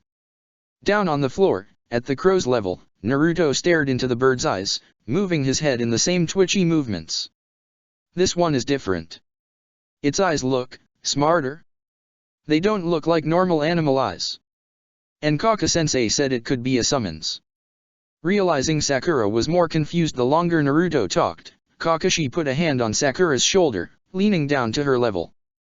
The crow is Uchiha Itachi's summons. A sharp gasp left the girl's mouth. If it is a regular crow, then we will let it go. It's not harmed, just kept in place. If it is Itachi's summons, then we need to know why he's here. With a loud thud, Sakura sat the Kyubikuribasho on the floor, leaning it against a wall. She had come to train, but this was a more pressing matter. What do we do, now? Make him talk, Naruto answered before scratching his chin. Can they talk? Or is that another bird? Yeah, those big ones, really colorful, parrots. Sasuke just rolled his eyes. Or are summons different? I mean, Pakun can talk.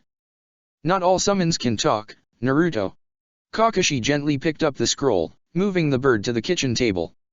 Itachi's pact with the crows was different. They are real crows, wild crows, that he formed a bond with. They became his summons by choice. It's rare, but it can happen.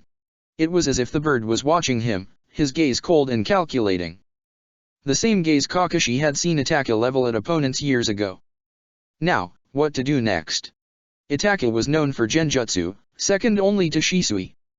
He could trap people with one finger, not even needing to look them in the eye. It wasn't a far jump to think he could catch someone by one of his crows.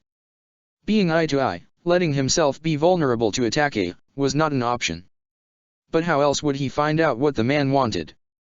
Hunkering down in front of the crow, Sasuke let himself stare into the Sharingan. Kakashi grabbed his shoulder, pulling him backward. What do you think you're doing? He wants to talk to me. Sasuke's voice was so flat, so serious. Then let him. Sometimes, to gain the upper hand, you have to make the enemy think they've won. You taught us that. Although Kakashi will admit he did teach his kids that, he never meant for it to be used like this. There were too many unknowns. Where was Itachi? Was he alone? He'd hurt his baby brother before when Jiraiya had taken Naruto on a trip to find Tsunade. He'd put Sasuke in a genjutsu it took the strongest medic in the elemental nations to pull him out of. It couldn't be assumed Itachi wouldn't do it this time, as well. And, as strong as Kakashi was, he wasn't sure if he was a match for Itachi. At this time, Sasuke definitely wasn't. No. Absolutely not. We don't know where he is if he's alone, why he wants you there. Sasuke stood up, his eyes are defiant. That's why I need to go. His hands were fists at his sides. You can't tell me to look underneath the underneath and then not let me actually do it. I need to know why he did it, why he left me alive, why he made me watch it over and over and over again. I deserve to know. I'm not saying you don't deserve to know, Sasuke.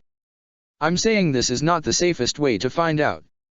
You could be captured and we won't know where you are. Kakashi's eyes were pleading. Let me think. Let us find another way. You don't think I'm strong enough. You don't think I can take care of myself. You think I'm weak. Sasuke watched as Kakashi shook his head, hard. Is that what this is? Living together? Is it just a way to control me? Keep me in the village? Ali dash. There was no way Kakashi could let Sasuke finish that sentence. The fear of him saying he will leave sent pain through his chest. Moments in time, flashes of what was, were running through his head. Sasuke on the steps talking about his one goal being to kill his brother. Sasuke tied to a tree after nearly putting a Chidori through Naruto, the boy trying to convince Kakashi they didn't have anything in common, they hadn't both lost people they loved.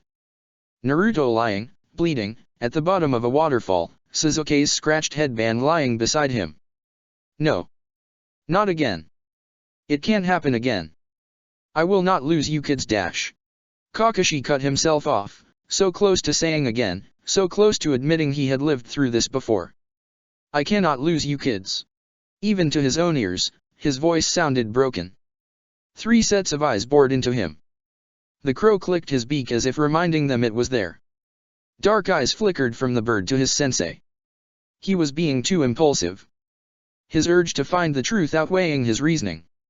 Jumping into a genjutsu head first, with no backup, no way out, was stupid. The words of his brother, telling him to live in hatred and anger, sounded loud in his mind. His sole purpose for living, for surviving, was to have his revenge. It had taken a backseat to training and missions and his team in a house. There was no hatred and anger, just contentment. Dangerous contentment. A fidgeting blonde caught his attention, looking so nervous, so scared, that Sasuke's chest ached. Awaking in the night, finding Naruto tied against him, wasn't the jarring experience it was supposed to be. It should scare him to realize he wants that experience again. But it doesn't. He was supposed to hate Sakura, despise her. She would hold him back, keep him from his goal. But she wasn't the same Sakura she was in the academy. He doesn't hate her. Then there was Kakashi. He was only supposed to be a means to an end, a way to get stronger, a way to defeat his brother. But Kakashi became something bigger, something more important. He gave Sasuke a place to live, a place to outrun the nightmares and the ghosts. A way not to be alone.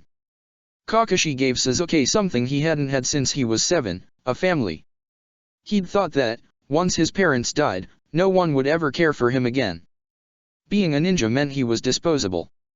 Kakashi would just train them, push them through the Chunin exams, and his job would be done. Mission over. But, instead, Kakashi promised them a home. He promised them stability and training and someone who cared. Maybe they were giving Kakashi something in return. Something Kakashi hadn't had before. Something Kakashi didn't want to lose. Sasuke was wavering on his feet.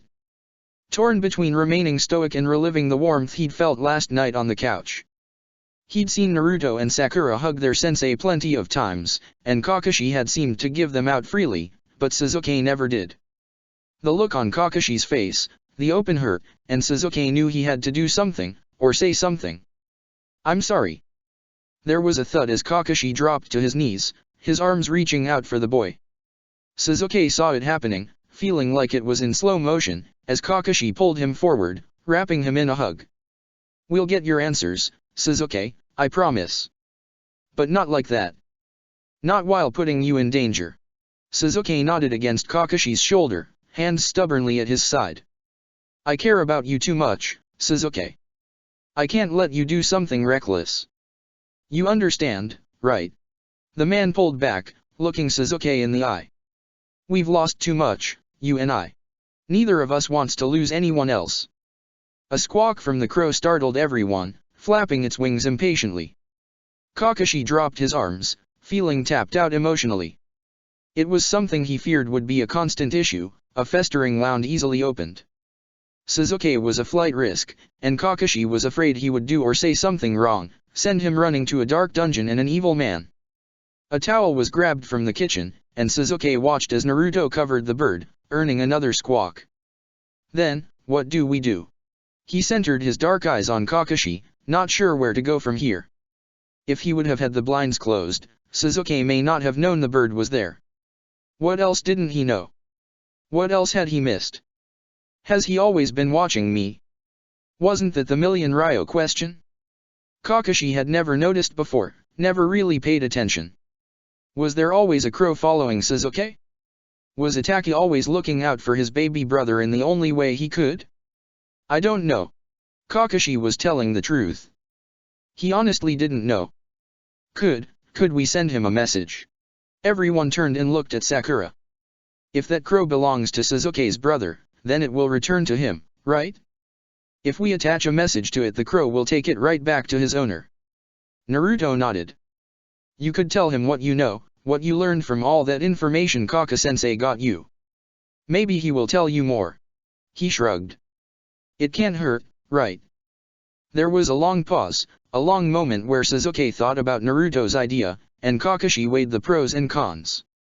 It would be a safer way for Sasuke to contact his brother, maybe learn more information.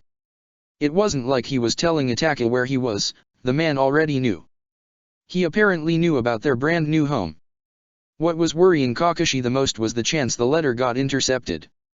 Naruto could seal it, but he didn't have Itachi's chakra signature to tune the seal to. Encoding it is an option, but they were genin, they didn't know of any high-level encryption. Or did they? Sakura, my dear. Have you learned any encryption skills from Ino? The fake innocent look on Sakura's face told volumes. Itachi was proficient at decoding messages. Kakashi turned to Sasuke. Sakura can encode the letter you write. Then we will send that to Itachi. See if we can get some dialogue started between you two. Deal. There was a fragile hope in Sasuke's eyes. The world had him so jaded, afraid to care, afraid to believe in anyone, but he so wanted to.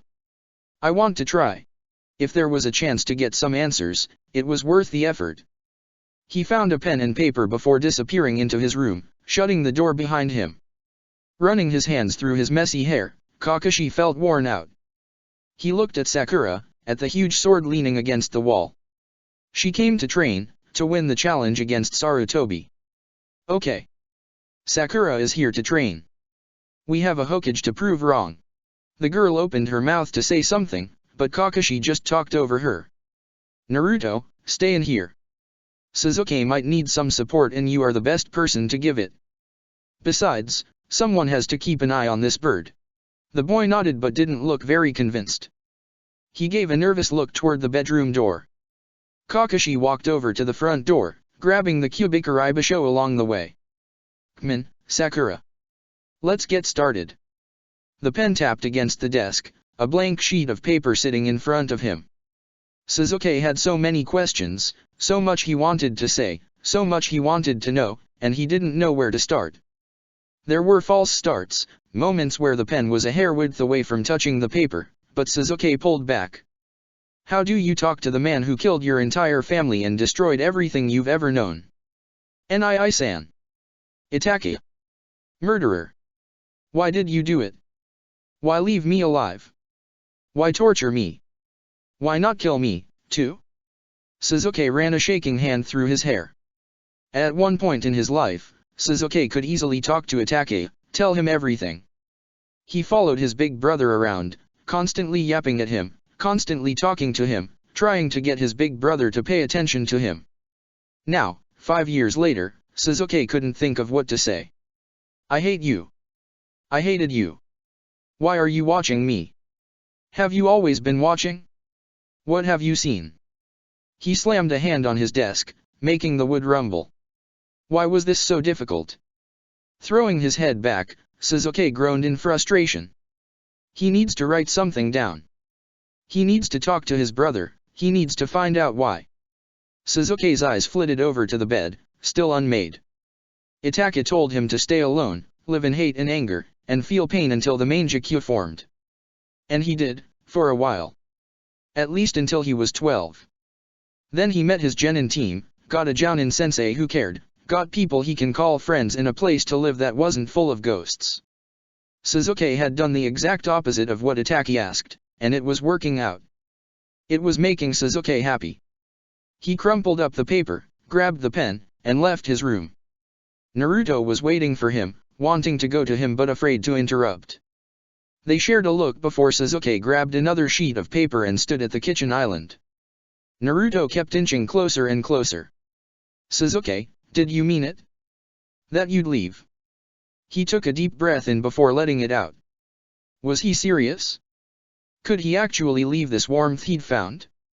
No, honestly, Sasuke only said it because he knew it would hurt.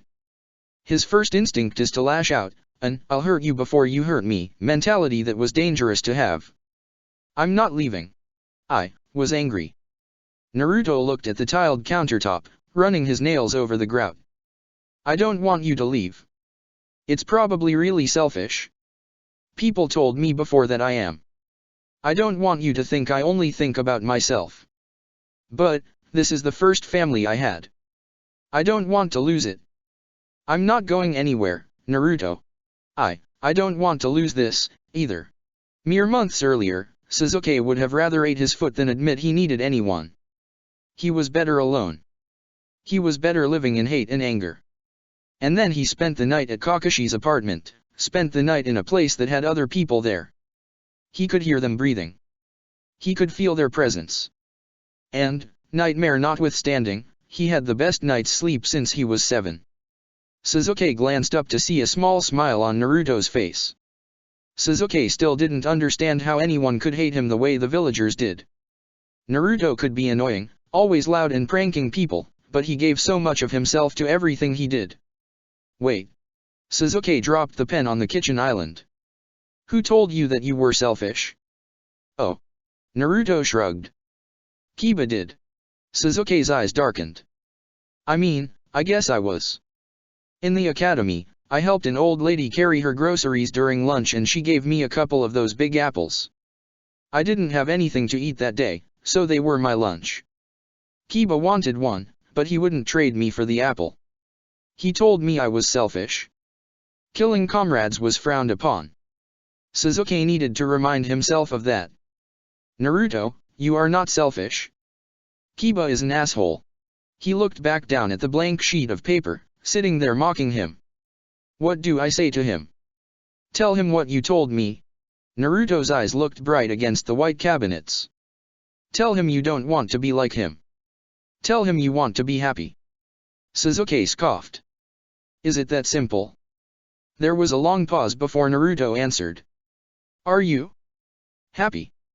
Instead of an answer, Sasuke picked up his pen and began writing. I did what you told me. I lived in hate and anger. I was alone. I didn't have anybody. All I wanted to do was to follow you. To get revenge. But I don't want to live like that anymore. I can't live that like anymore. You were the person I always looked up to. What happened to you? The attacker that stood in front of me that night was not my brother. He was a stranger. How much of what I remember is real? You put me in a genjutsu, you made me relive seeing our parents die over and over again. But, did you show me something false? I have a million questions that I deserve answers to. Why did you do it? Why didn't you kill me, too? Was someone controlling you? Were you forced? Please, Itake, tell me the truth. I deserve it. I have earned it. How long have you been watching me? How many crows have followed me over the past 5 years? What were you looking for? What did you see? Please answer me. Please don't ignore this. Tell me what I deserve to know. As Sasuke stood back, laying the pen on the countertop, he read over the letter. It was disjointed. It was nothing like the carefully written papers he'd handed into Iruka. But it was real. It was raw. It was his honest emotions and thoughts. He glanced over to see Naruto's eyes flickering from the tile to the paper. Go ahead. Sasuke slid the paper toward him. Nothing you don't already know. Blue eyes moved back and forth as Naruto read the letter. His face was serious, eyebrows drew down, and a frown on his mouth. Naruto read slow, using his finger to keep pace. Sometimes he sounded out the kanji, working his lips around the letters until they made sense. Sometimes Sakura would work with him when writing mission reports, helping him read kanji better, write it neater. It was helping, Sasuke noticed, as Naruto's finger moved with more confidence, as he rolled the words around his mouth less and less, that Sakura was a pretty good teacher. When he was done, Naruto's eyes met Sasuke's. This is definitely it. Perfect. With one last look at the crow, Sasuke took Naruto by the wrist and pulled him toward the hall. We should probably get dressed before we join Sakura for training. Naruto looked down, seeing he was still in his pajamas. He rubbed the back of his head sheepishly. Moron. There were blisters on Sakura's hands, her skin covered in sweat, her braided hair was plastered to her neck. Several clones stood in front of her, a mix of Sasuke and Naruto, as she gripped the hilt of Kyubikaribasho tightly. Kakashi stood off to the side with the originals of her 2 teammates. The Kyubikaribasho was too deadly for her to fight her teammates, and Sakura didn't quite have the skill to properly control it. The muscles in her arms ached as she lifted the sword, holding it parallel to the ground. She could feel her arms shake holding the weight. Sakura, are you done? Her arms were shaking enough that Kakashi could see the sword vibrating. You can take a break. No, her voice was firm. I'm fine. Sakura straightened her back and squared her shoulders. With a yell, she swung the sword. In one wide arc, she managed to mow down the entire group of clones in one movement. The force of the swing sent Sakura whirling around as the smoke from the clones clouded in front of her. She looked so surprised, so startled, as she stopped spinning. The tip of the sword hit the ground, digging into the earth. Wavering with dizziness, Sakura held out one hand to stabilize her. Then, as she looked up to see the shocked expressions on her boys' faces, she began to laugh. I literally just spun clear around. Kakashi walked over, taking the hilt from her hand. That's enough for today, my little ballerina. Sakura just laughed harder. Let's go get your hands fixed up. He threw the sword over his shoulder, carrying it in the house. The sword leaned against the wall next to where her halter was hanging. Sakura skipped to the bathroom and hopped up on the counter, laying her hands, palms up, on her lap. The blisters were red and angry, filled up with serum and blood. The boys followed her into the bathroom. Naruto flopped on the toilet lid and Sasuke leaned against the wall. Kakashi followed them with the first aid kit in hand. He gently cleaned her hands off with sterile wipes before popping the blisters with a sterile senbon. After they were drained and cleaned out, Kakashi rubbed an antibiotic ointment over her wounds. He wrapped her hands with bright white gauze before patting her head. Good girl. Sensei, do you think I can do it? Sakura looked unsure. Do you think I can use the sword enough to impress the Hokage? Yes. Kakashi didn't even think about it. He knew his girl could do it. I believe that, by the end of the week, you will be able to wield that sword with proficiency. He doesn't even think you can lift it, so you're already way ahead. She smirked. I will not let you lose this sword, Sakura. I promise. Her eyes met his with so much relief. Thank you, Sensei. She leaned forward, hugging him as best she could without using her hands. You are the best. Kakashi pressed his lips into her hair. I'm so happy we got you as our sensei. He turned his head, looking at his 2 boys. Sasuke's eyes met his for a moment before the boy dropped his gaze to the floor. So am I. Dark eyes focused on him again. I got lucky with you three. Naruto's smile was blinding in the small room. Long after Sakura had encoded the letter and left, and dinner was had, Naruto jumped in the shower. It was the first time that entire day that Kakashi and Sasuke had been alone. Kakashi had just finished the dishes, drying his hands on a towel, when Sasuke handed him the original letter. The crow chirped and clacked his beak from the kitchen counter, a bowl of worms sitting in front of it. It might be a spy, but they wouldn't let the bird starve. Read it. Sasuke held the paper out, waiting for Kakashi to grab it. I'm sending this to Itachi. Kakashi gently took the paper, reading it carefully. Sasuke waited, trying hard not to fidget. The letter was full of emotion, full of heart. It asked questions that Sasuke definitely deserved answers to. I really hope you get your answers, Sasuke. You deserve them. He handed the letter back. You did great, very full of heart. Kakashi smiled. Let's get the encoded one wrapped to the crow's leg, then Naruto can break the seal. The three of them stood on the porch, Kakashi sitting the bird on the banister. It stood there for a moment, tilting its head back and forth as if waiting for directions. Sasuke stepped forward, arms crossed over his chest. Give that letter to my brother. Tell him I expect an answer. The crow's eyes flashed red before spreading out the jet-black wings. As he took off, the three watched its silhouette against the moon until it faded away. Sasuke was the first to turn and walk into the house. Kakashi put a hand on Naruto's shoulder and led him inside. Sasuke was already in his room, the door shut when the other two entered the hallway. Kakashi squeezed Naruto's shoulder before telling him good night. Naruto's room felt cold after spending the previous night with Sasuke. He told himself he knew it wouldn't be a permanent thing. Sasuke only let him in there because it was the first night in the new house and he was being nice. Sasuke didn't actually want him there. He pulled his soft cover up to his nose and buried himself into the bed. The damp blonde hair fanned over the pillow. His tan fingers gripped the cover, twisting it and holding it close. It was so quiet. He could feel the Kyuubi poking at his mind, trying to pull him into the flooded dungeon. Naruto squeezed his eyes closed, trying to will it away, fight away the urge to run to someone. Just because he could doesn't mean he should. He doesn't want to become annoying, become a bother, be kicked out. That would honestly devastate him. It took him so long to fall asleep, his mind a jumbled mess. Just as he began to doze off, just as his eyes began drifting closed, the door to his room clicked open. The hallway light showed a perfect silhouette of Sasuke arguing with himself as he stepped into Naruto's room and back out. Sasuke. Naruto sat up on one elbow, watching the boy as he froze in the doorway. It reminded him so much of how he felt the previous night, standing in front of Sasuke's bed unsure and nervous. Was that what Sasuke wanted? Did he want in Naruto's bed? Taking a leap of faith, Naruto flipped the blanket down. Come in, Sasuke.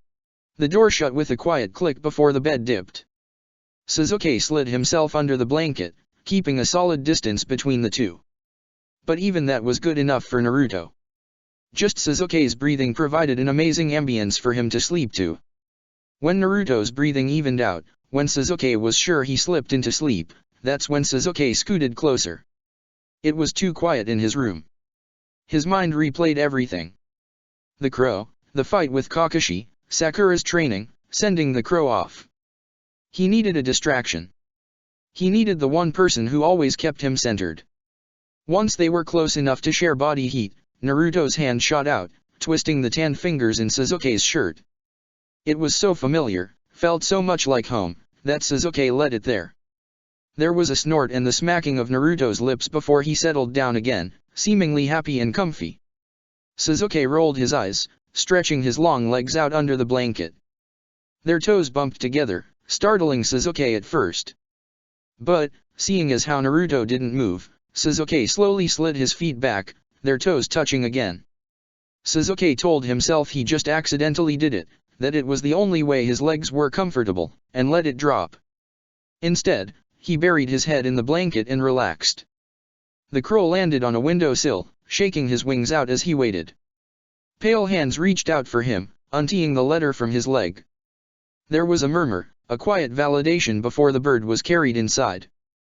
The paper was unrolled, schemed over, and its importance decided. 2 lefts, a right, and a large red door was knocked on. "Come in."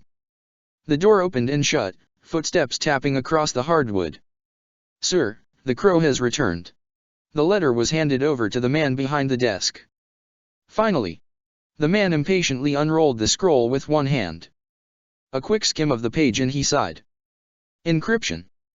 Of course. Damn take. There was a creak in the leather chair as the man stood up. Well, it may still be of use. He looked toward the boy standing on the other side of the desk. Well, boy, let's give you a name. Just in case I need you to infiltrate. The pale face plastered on his best fake smile. From now on your name is Sai. Yes, Lord Danzo. Chapter 19, Confrontation. There's something to be said about intuition. Some people call it a gut feeling, some people say divination, whatever you call it, everyone knows what it is. Everyone knows how it feels. Something niggles at your mind, a heavy feeling in your gut, an itch in a place you can't scratch. That was how Uchiha Itaka felt as he sat outside the Akatsuki base. The land of rivers sat between the land of wind and the land of fire, a meeting of dry heat and humid warmth that resulted in heavy precipitation that created dense rivers. Carved into a canyon a river had eroded deep into the ground was a hollowed-out cave. It was the meeting place for the members, a place to get orders and missions alike. He and his partner, Kisame, had just returned from a mission, an assassination that guaranteed to increase the coffers. Except it didn't bring in as much as the organization's treasurer, Kakuzu, thought it should have. Itaki had left it to Kisame to argue with the hot-headed bounty hunter. Kakuzu's latest partner stood to the side, not wanting to get involved. He was the third partner Kakuzu had been assigned, the other two meeting an untimely end. This one, who Itaki wasn't interested in meeting, had only been there for a week and already looked terrified of Kakuzu. Itaki was never one for arguing. He chose to let his actions speak for him instead. It was something his father had taught him at a young age when Fugaku would take Itaki to battlefields, let him witness the carnage. The silence that stretched across the blood-soaked lands spoke volumes. It told stories about young ninja gone before their time, and Itaki listened well. Now he knew exactly how strong silence could be. As he sat on an outcrop of rock, leaning his back against the stone and tilting his face to the sun, he could hear the flapping wings of a crow slowly soaring toward him. He knew the chakra signature of each crow loyal to him, their individual personalities and quirks. This was one of the crows normally used in his clones, not his messengers. Not the one he had been expecting. It swooped down, landing neatly on Itaki's outstretched hand. As it tilted its head in the jagged way birds do, Itaki got a glimpse of the Sharingan in its eye. It had something to tell him. The connection they shared between Sharinans was unique to Itaki and the crows. The messages sent between them were quick, nearly free of outside influence. When Itaki wasn't responding with his own Sharingan quick enough, the crow gently nipped his finger. Yes, yes. Itaki brought his other hand up, gently stroking the crow's chest. What do you have to show me? Through the connection, Itaki saw the world as the crow does. He soared high in the sky, gliding over treetops and over cliffs. There were other crows beside him, chirping in the wind as they communicated. The walls of Konoha came into view as he and another crow separated from the group. They soared through the village, dipping between trees and buildings, searching for their target. 1 minute the messenger crow was beside him, they divided to circle a building, but then the crow did not reappear. He circled around, searching the other side of the building. Through an open window, he heard the messenger crow squawk loudly before being silenced. Then a man's voice, one Itaki had heard before and never wanted to hear again. They disconnected with a jolt. Itaki startled the crow as he abruptly stood up. No. Danzo had promised not to interfere, to let Itaki watch over his brother from afar. The crows being allowed in the village was part of the deal. Sasuke would remain safe, and Itaki would check on him periodically to make sure Danzo kept up his side. It had been months since Itaki caught a glimpse of Sasuke. The mission took him far away, too far to send the messenger crow. As soon as Itaki had returned to the base, he'd sent out the crow, only for it to get abducted. The crow on his finger flapped his wings, taking to the sky. Itake's cloak billowed around him as he entered the cave. Kisame was still arguing with Kakuzu, demanding he and Itake's appropriate payment. The teen inserted himself between the two, getting Kisame's attention. I have something to do. I'll be back within a month. Kisame tilted his head, a hand gripped on the same Hada's hilt. Okay. Do you want your cut before you go? He bounced a bag in his free hand, Itake's share of the mission pay. It's part of it, anyway. Itake took the bag, slipping it into the pocket of his cloak. He nodded at both men before exiting the cave. It wasn't written in stone that partners had to follow each other everywhere. They could go on their own during downtime. With the mission he and Kisame just finished, they were due at least a couple of weeks. Itake intended to make use of it. He could feel Kakuzu and Kisame's eyes on his back but just shook them off. They weren't a priority right now. He and Danzo had something to discuss. It's hard to be a good taijutsu teacher when you're preoccupied. Sasuke's mind was on the letter he'd sent to Itake, wondering how many days he would have to wait for an answer. Meditation that morning was a nightmare. He couldn't sit still, kept fidgeting in place. Naruto stayed still longer than Sasuke did. Patience was something ninja were trained in.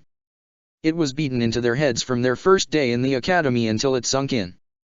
But this wasn't just waiting for a target to emerge. No, to Sasuke, this was more important to him.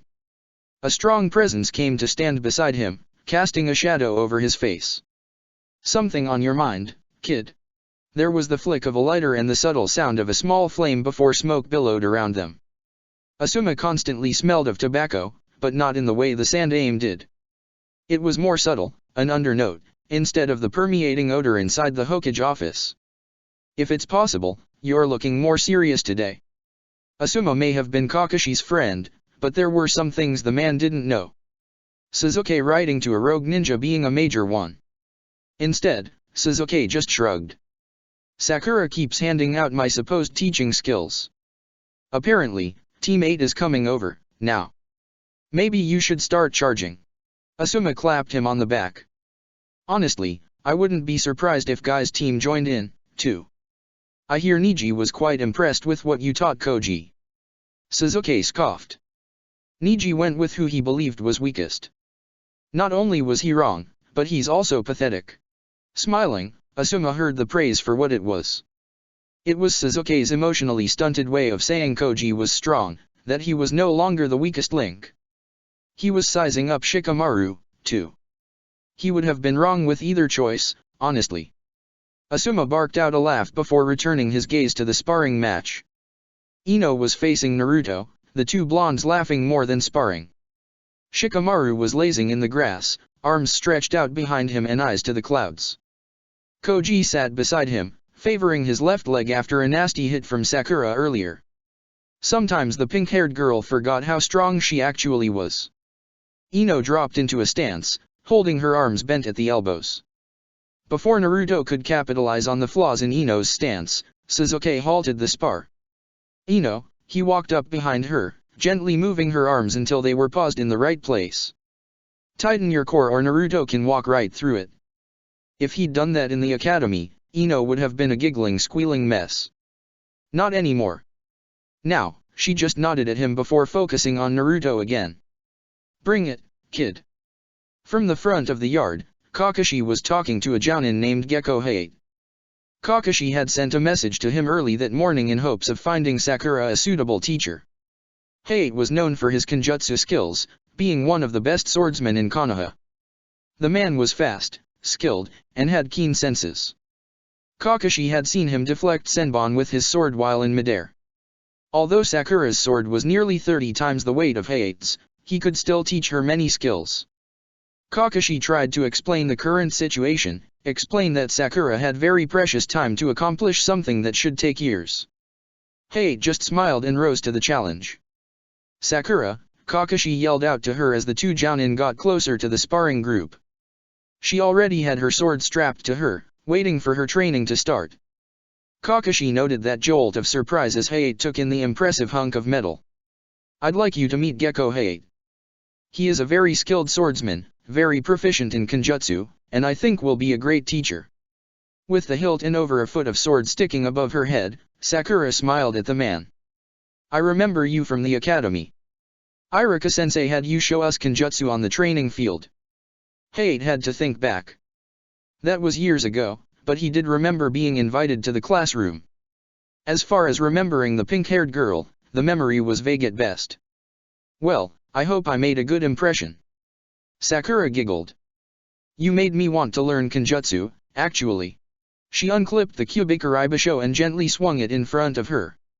Have you ever used a sword this big? Gently tipping it forward, she held the hilt out for him. It was heavier than Hayate imagined but well balanced for its size. He lifted it up, feeling the weight pulling at his muscles. Not quite as big, but one about half this size. The same principles apply. Holding it out parallel to the ground, Hayate twisted his wrist, turning the polished metal in the light. It is a beautiful sword. He handed it back to Sakura, who held it comfortably as if it weighed nothing. Hayate hid his surprise. Well, Sakura, I leave you in Hayate's capable hands.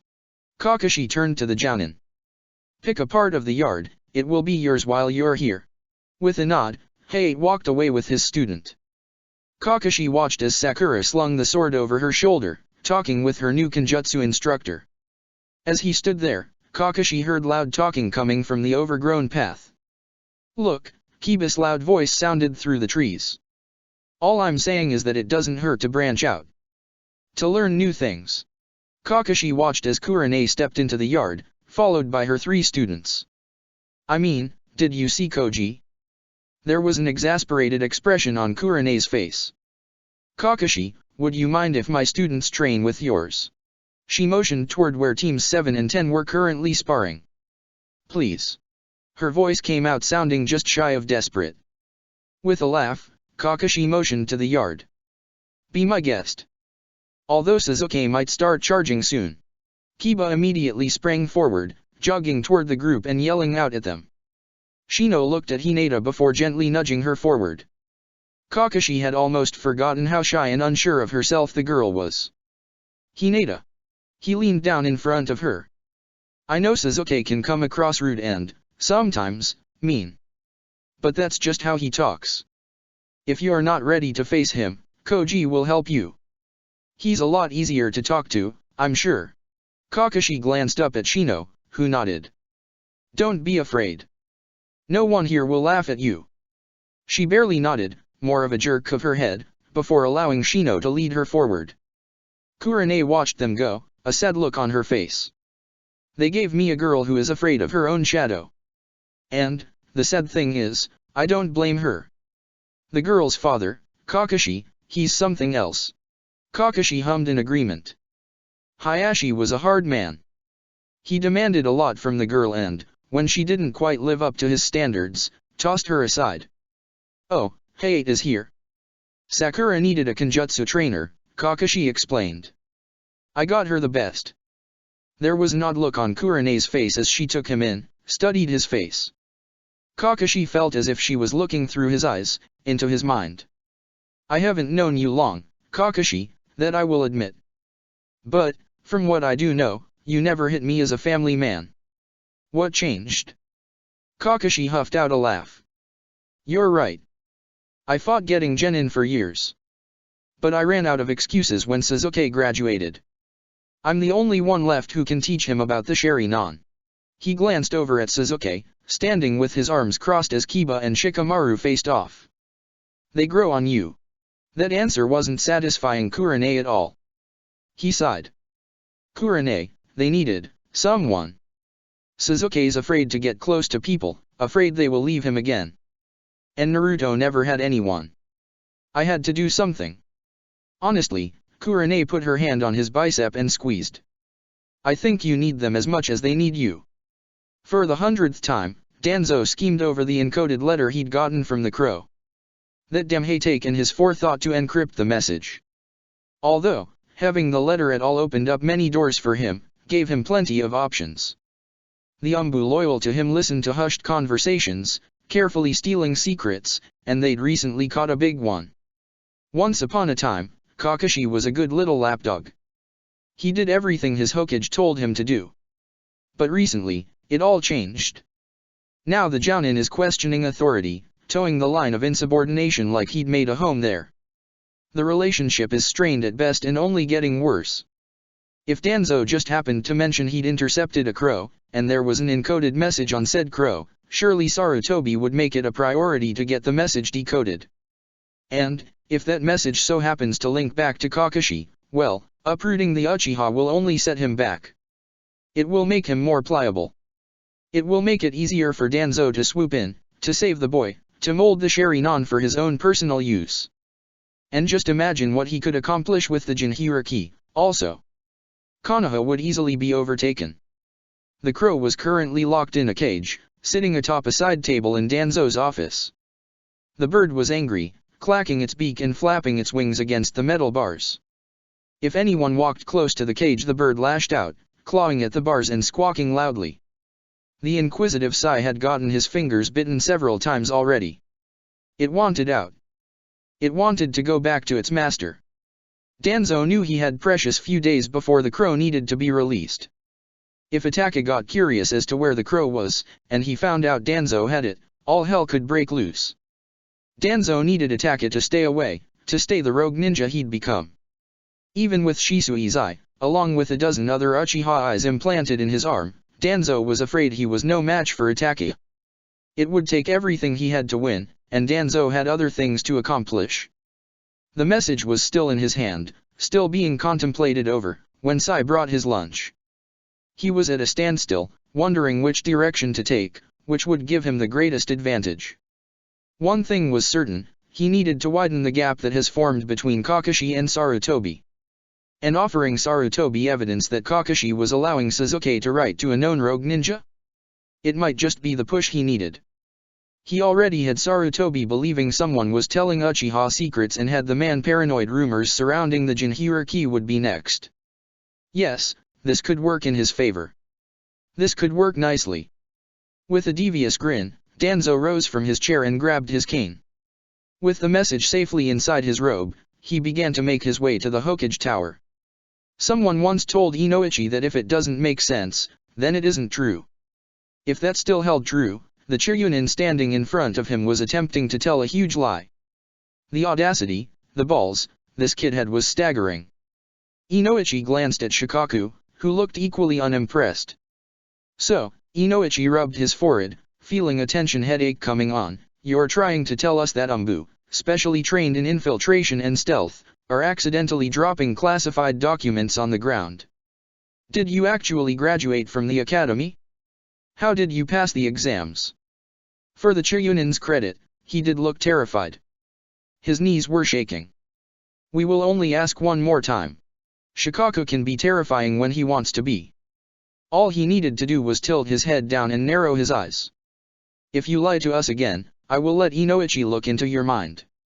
And, depending on how irritated he is, he might let it as it was when he's done. Instantly, the Chiryunin's hands went up, as if surrendering. Wait. Look, all I know is a guy in an Umbu mask with no village symbol handed me that scroll. Told me to show it to you too. He said, under no circumstances, should I show it to the Hokage. When both men stared at him with narrowed eyes, the Chiryunin took a step back. I promise. That was it. I was just doing what I was told. Inoichi waved him off. Go. The Chiryunin tripped over himself getting out the door. So, Shikaku, what do you think? He twirled the scroll around in his hand. Another assassination attempt we can't stop. Shikaku sat down with a flop, leaning back in his leather chair. This is a shit show. He rubbed at his temples. We need to find out what's in that safe, if it even exists. We need to find out where the red door is, if it even exists. And we're doing all of this without involving the Hokage and while Danzo keeps watch. It's troublesome. He looked up at his blonde ex-teammate. Kakashi. With a snort, Inoichi nodded. Kakashi. Sarutobi was having a pretty decent day. Konohamaru had brought him lunch, told him all about the academy and what he was learning. There was nothing major going on, just the peaceful silence of a village doing well. And then the dark cloud that is Shimura Danzo darkened his office. He clenched his fists under the desk, taking a deep breath before addressing the man he once called friend. To what do I owe this visit, Danzo? We have spoken of secrets being leaked in the village. I have a feeling something worse is going on. He pulled a scroll from his robe, waving it in the air. One of my subordinates found this. It needs decoding, but I'm sure it will be very telling. After all, it did come from a crow. Immediately, Sarutobi's eyes widened. A crow? There was only one person alive who could use crows as messengers. Coming in or going out. Could it be that someone in the village has been communicating with Itachi? Was it Sasuke? Going out.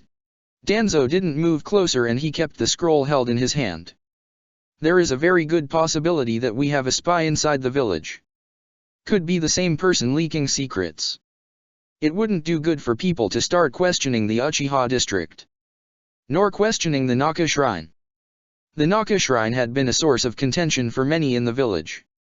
Some wanted it destroyed, burned to the ground. Others wanted to know the secrets held within, what the Uchiha had hidden away. Sarutobi argued that as long as Sasuke lived in Konoha, that shrine belonged to him and it was not to be touched. But lately, rumors were circulating of treasures and secrets hidden below the shrine. A tomb of knowledge that was waiting to be tapped into. Whether they were right or wrong wasn't the point, and Sarutobi refused to lean either way.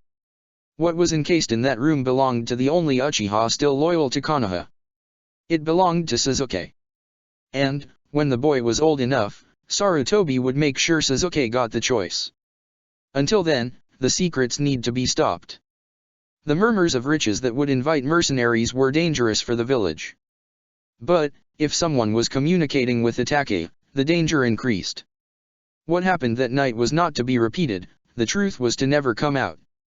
Itachi did what he had to in order to save Konoha from civil war and to save his baby brother. If Itachi was leaking the truth, Konoha could implode, and that was a dangerous idea. Give that here and I will have it decoded. Sarutobi held out his hand, but Danzo remained where he was. Danzo. I think you misunderstand, Sarutobi. Danzo shook his head slowly. I give this to you and it all gets swept under the rug. There will be nothing solved because you, my friend, are afraid of confrontation. You always had your favorites, Sarutobi, even if they broke the rules. Hatake is a great example. Your favorite lapdog is now fighting the status quo, is he not? Trying to out secrets that need to be kept buried? When that Jinchuriki boy finds out what he is, what do you think will happen? When the old man didn't answer, Danzo smirked. I don't think the Uchiha and the Jinchuriki should remain in Kakashi's care. I think that is a trap waiting to be tripped. Sarutobi pushed himself off his chair, standing tall. The only person who is becoming a trap waiting to be tripped is me, Danzo. I've put up with a lot of betrayals from you over the years, and yet I let you live against my better judgment. It was Kakashi who saved me, let me remind you. If someone is leaking secrets, it is surely not Kakashi. Now, Danzo, leave the paper with me and leave my office. With a snarl, Danzo laid the paper on Sarutobi's desk and hobbled out of the office. Once the door slammed, Sarutobi picked up the paper and unrolled it. Inside, written in black ink, was careful kanji in perfectly straight lines. A code that Sarutobi had never seen. With a flick of his hand, 3 umbu flickered in his office. Find Inoichi. As quickly as they arrived, they left. He needed answers.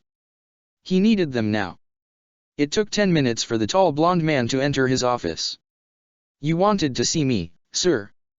Inoichi, Sarutobi motioned him over. I need something decoded. Quickly. Can you decode it right here, right now? He handed the message over. It only took a glance before Inoichi knew what it said. It was written in a code popular in Kiri, one of the first codes he'd taught Ino. It was easy to learn, but difficult to crack unless you knew the pattern. He took the pencil Sandaime was offering him before taking a seat in the large leather chair. The Sandaime watched him closely, making the hairs on Inoichi's neck stand on end. The message read as if written by someone full of emotion. The damning evidence was the name written inside. The only person who could have written this message was Sasuke. Did Kakashi know? Can I ask how you got this letter, sir. He was asking for information he didn't need, but he needed to buy some time. Why does that matter? The man made a quick decision. Definitely not the best idea Inoichi has ever had, but it was an idea nonetheless. I'm afraid, sir, it's a shopping list. He took a piece of scrap paper from the desk, quickly scribbling random items on the paper. Seems like someone is planning a surprise party, encoded the message so the lucky person didn't know. The small block of text at the bottom is abbreviated words, but I think they are gift ideas. He slid the scrap paper toward Sandaime, hoping the man fell for it.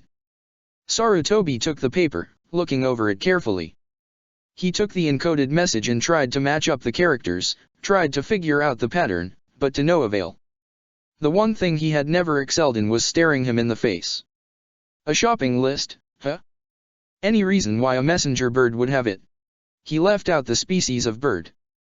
It was a piece of information that wasn't needed right then. A messenger bird, sir? I can only speculate, but maybe they were sending it to the person helping them plan. Or someone is coming in from another village. I'm not sure, sir. Inoichi shrugged, trying his hardest to keep himself loose and calm. I'm sorry I couldn't be more help. Twirling the message between his fingers, Sarutobi weighed his options. Inoichi was the best analyst Konoha had. Perhaps in all the elemental nations. Most importantly, he was loyal to his village, to its Hokage. The man would not lie to him. The fact that a crow had the message could be a coincidence. After all, crows are plentiful in Konoha. Thank you, Inoichi. Go home to your daughter. He tapped the paper on the desk. I'm sorry to have bothered you for something so trivial. No worries, sir. Inoichi bowed before leaving. Another hand motion and two umbu landed in his office. Follow Inoichi. If he goes anywhere near Hatake, I want to know about it right away. With a nod, the two flickered out. Sarutobi scrubbed his hands over his face. What had started out as a good day had quickly gone to shit. There was giggling from inside the Yamanaka's home, loud enough Inoichi could hear it through the door. As he unlocked the door, he could feel the umbu taking up watch in the surrounding trees. The Hokage was having him followed. He would have to tread carefully tonight. The room smelled of sweet red bean paste and honey. The two girls stood in the kitchen, both covered in flour, while something cooled on the kitchen table. Ino saw him first, smiling over at him. Hey, Daddy. She practically skipped over to him. We were hungry for something sweet, so we made dorayaki. With a grip on his wrist, she pulled him toward the table. What do you think? Dorayaki was one of his favorite desserts. It was simple to make, just 2 small pancake slices with anko in the middle. The girls were so proud of the dessert they made, so Inoichi smiled and patted both girls on the head, flour dusting around his hand. Wonderful. A couple were burnt. Several were misshapen.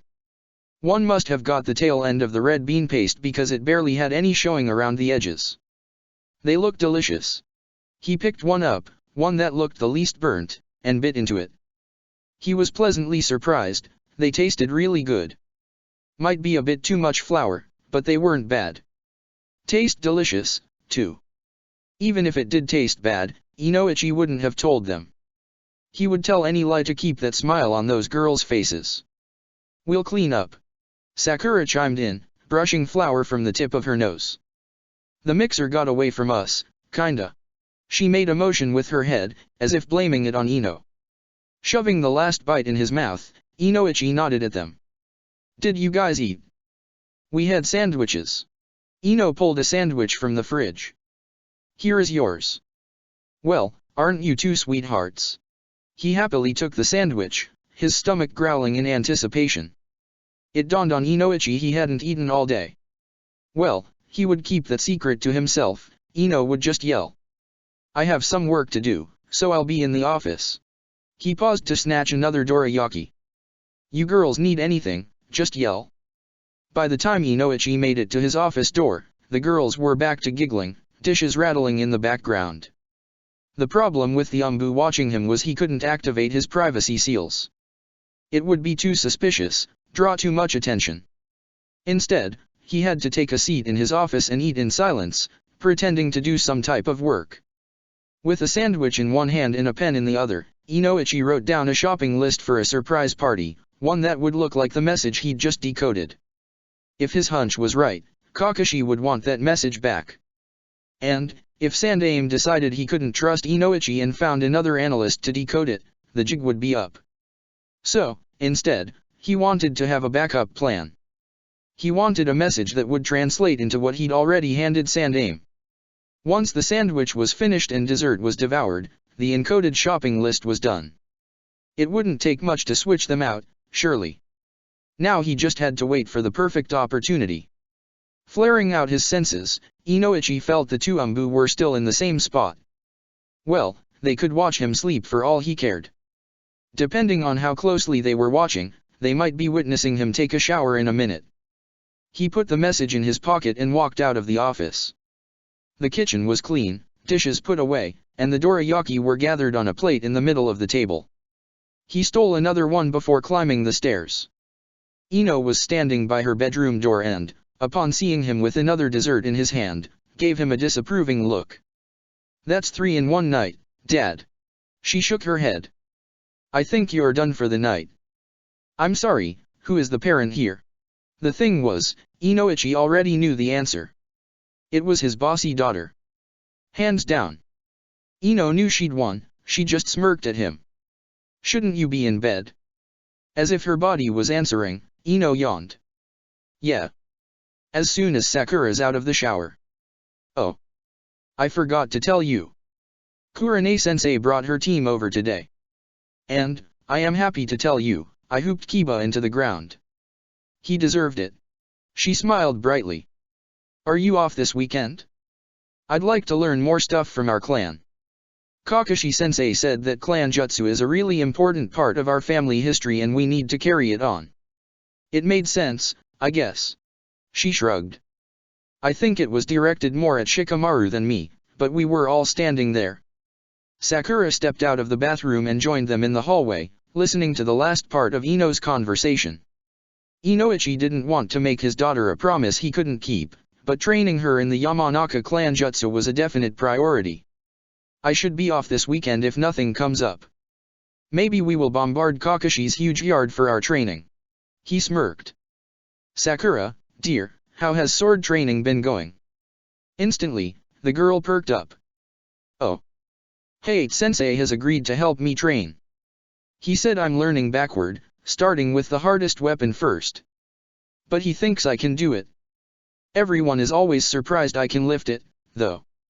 Laughing, Inoichi patted her on the shoulder.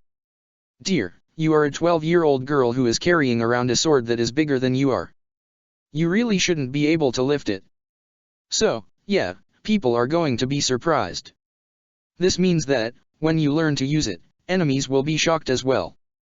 And, honestly, I cannot wait." Sakura giggled. "Now, off to bed you two. Sakura, dear, I promise eventually we will clear out your room." "I don't mind sleeping in Ino's room." She shrugged.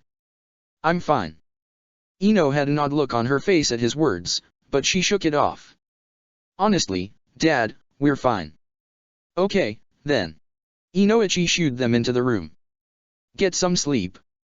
The sun had long since set, the sky a deep blue that was fading into black. Naruto sat on the swing, watching as the stars began to sparkle in the sky. He'd always loved to watch the stars.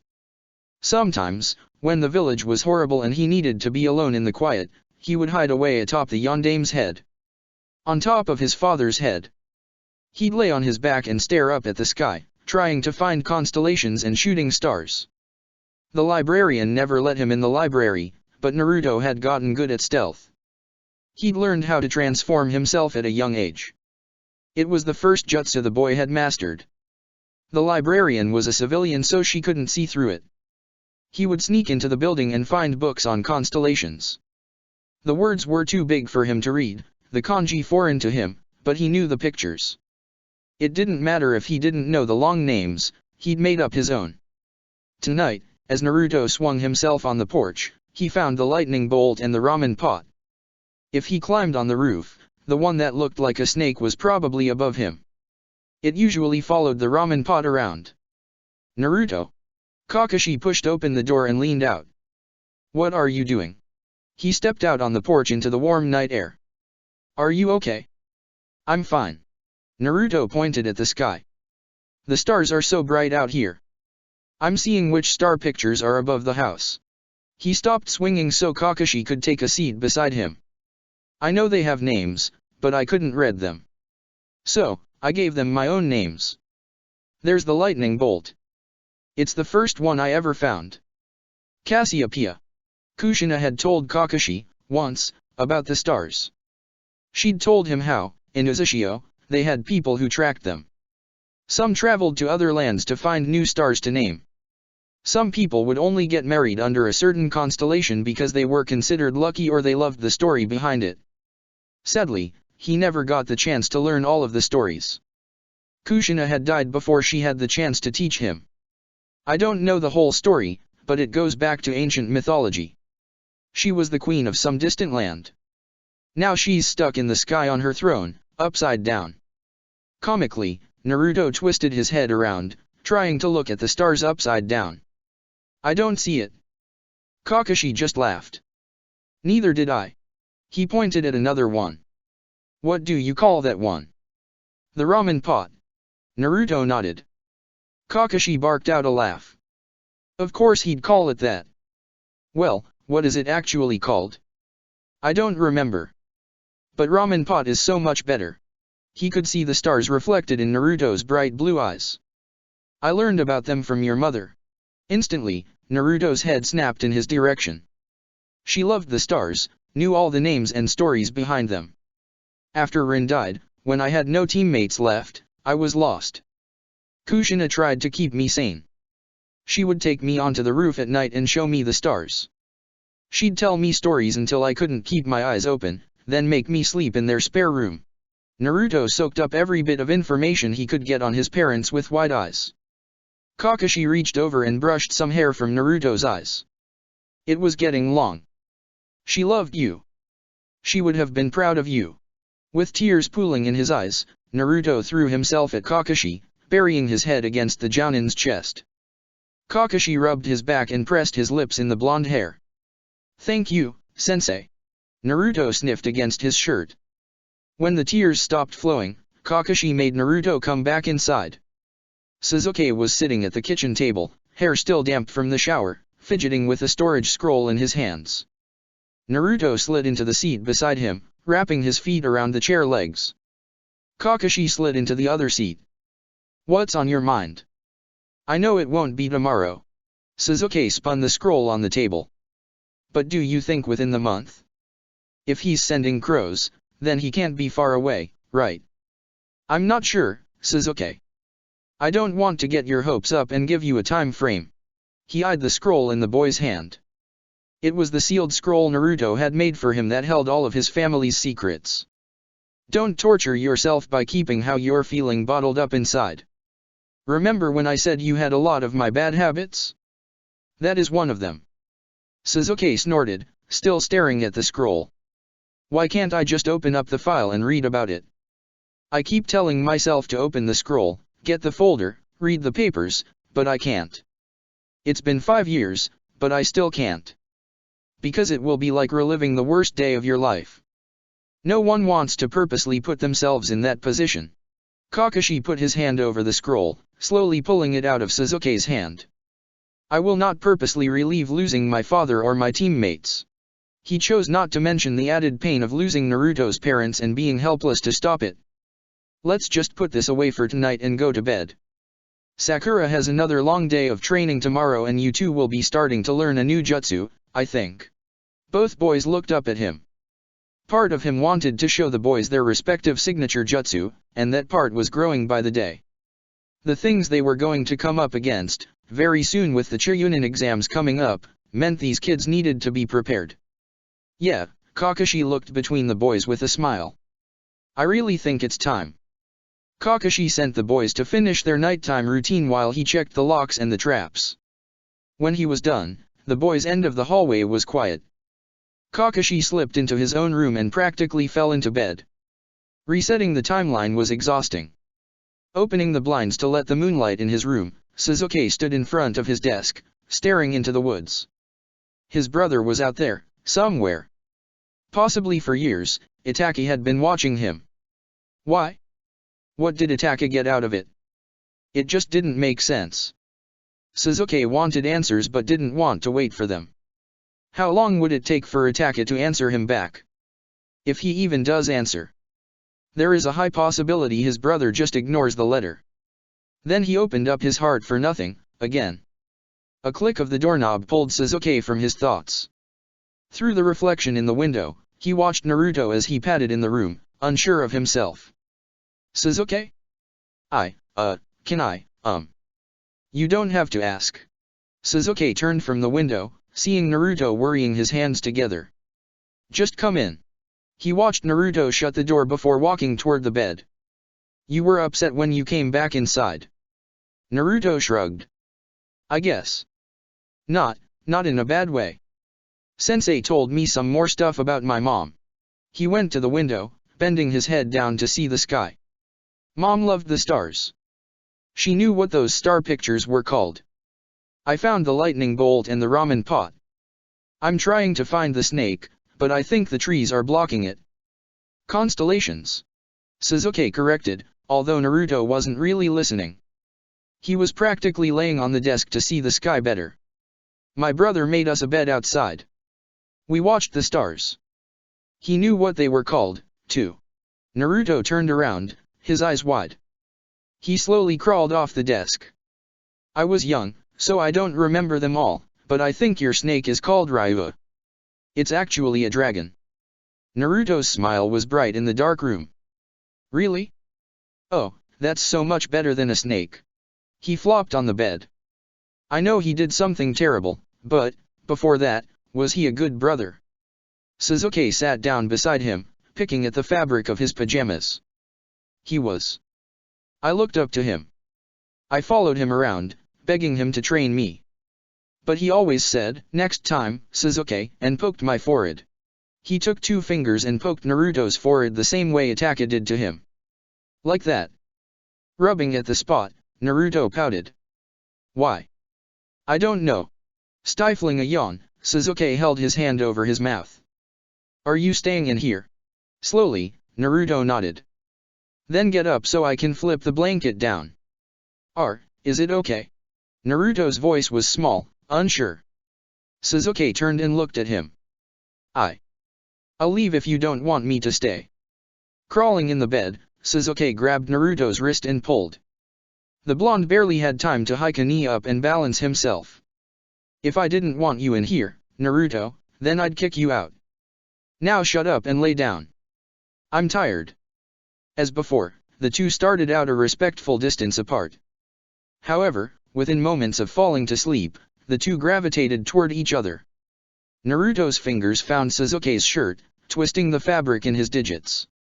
Sasuke's arm was laying on the pillow, his fingers finding Naruto's soft hair, tangling in the strands. At some point Naruto's toes wiggled their way inside the leg of Sasuke's pajama pants, keeping them warm as they stayed against his shins. As Itachi camped for the night, he sent another crow into the air. Another messenger to watch over his baby brother. If someone had taken his crow, then it stands to reason they would be after his brother. He needed to make sure Sasuke was safe. The Sharingan glowed brightly in the dark as the crow flew away. If Itachi tapped into the connection of this crow, he could see through the bird's eyes.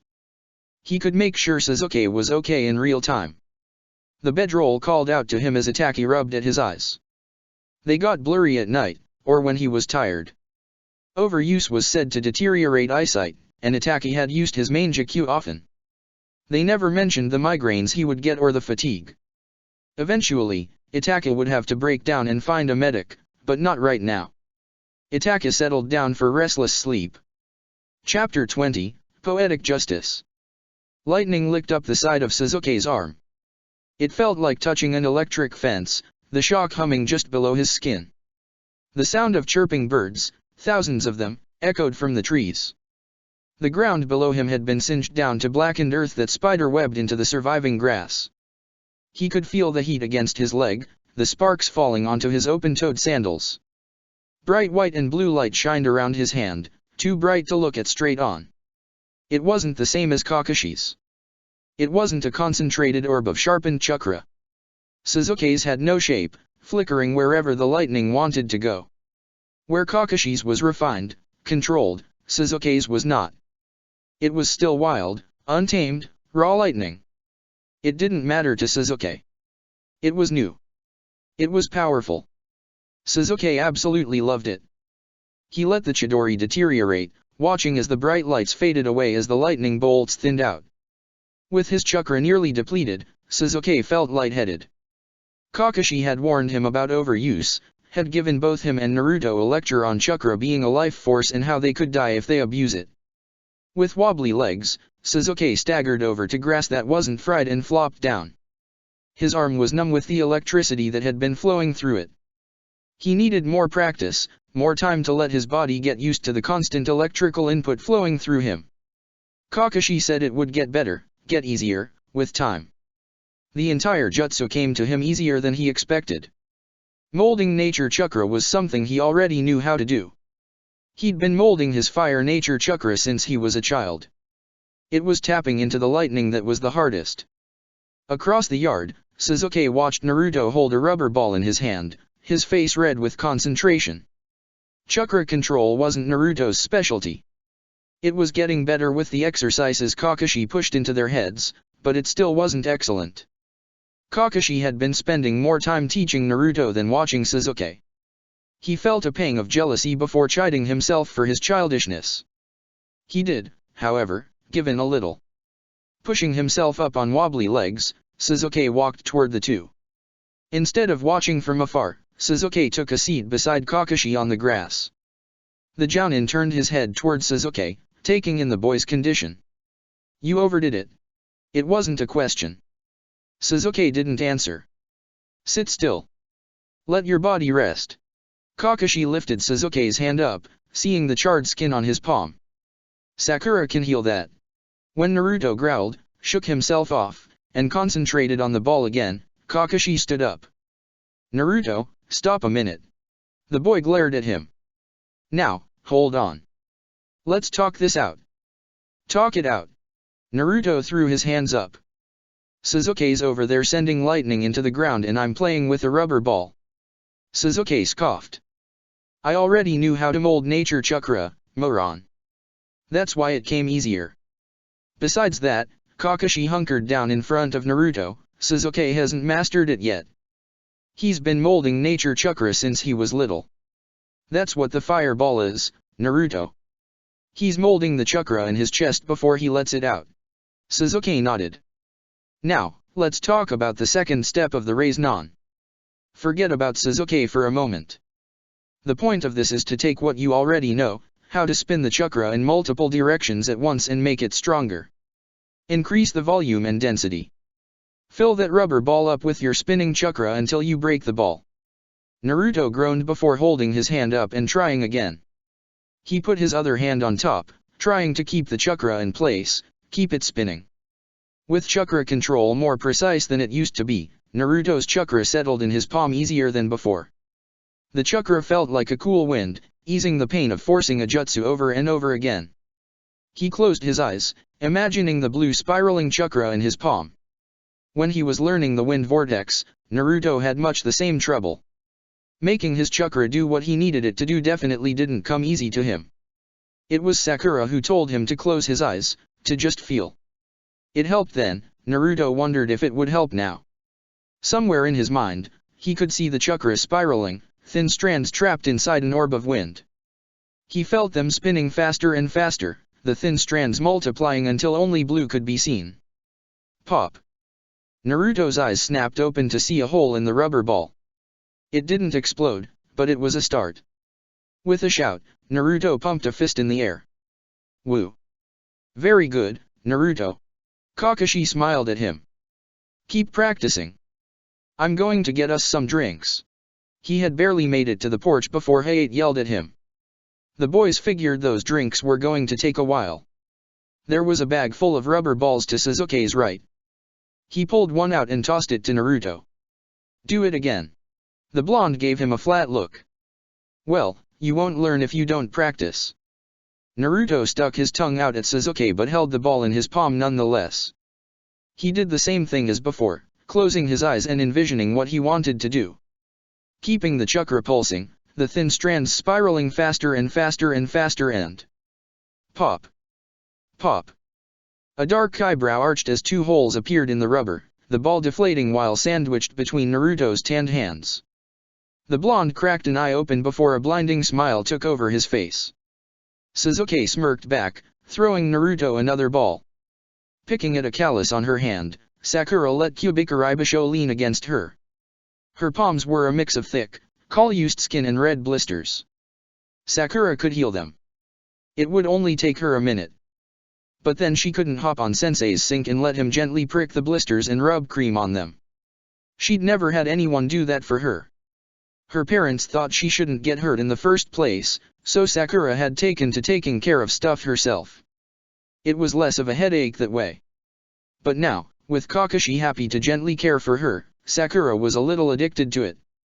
So, no, she wasn't going to heal them. It was worth the pain if she got cared for afterward. There were wooden posts in the ground.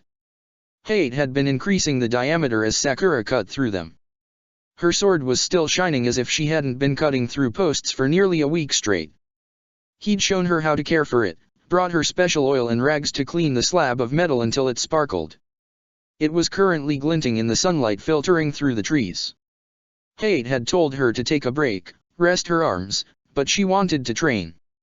The Hokage will want to see what she could do soon. She needed to know more, use it appropriately, impress the old man. She wanted to keep her sword. The posts currently in the ground were as thick as her waist, made of hard maple wood. The first two she tried to cut through barely had a nick in the wood. They were staring at her, menacingly. A reminder that the sword she earned might be taken away. The man coughed and told her he'd put a softer wood in tomorrow. She didn't want a softer wood. She wanted to cut through anything that was put in front of her.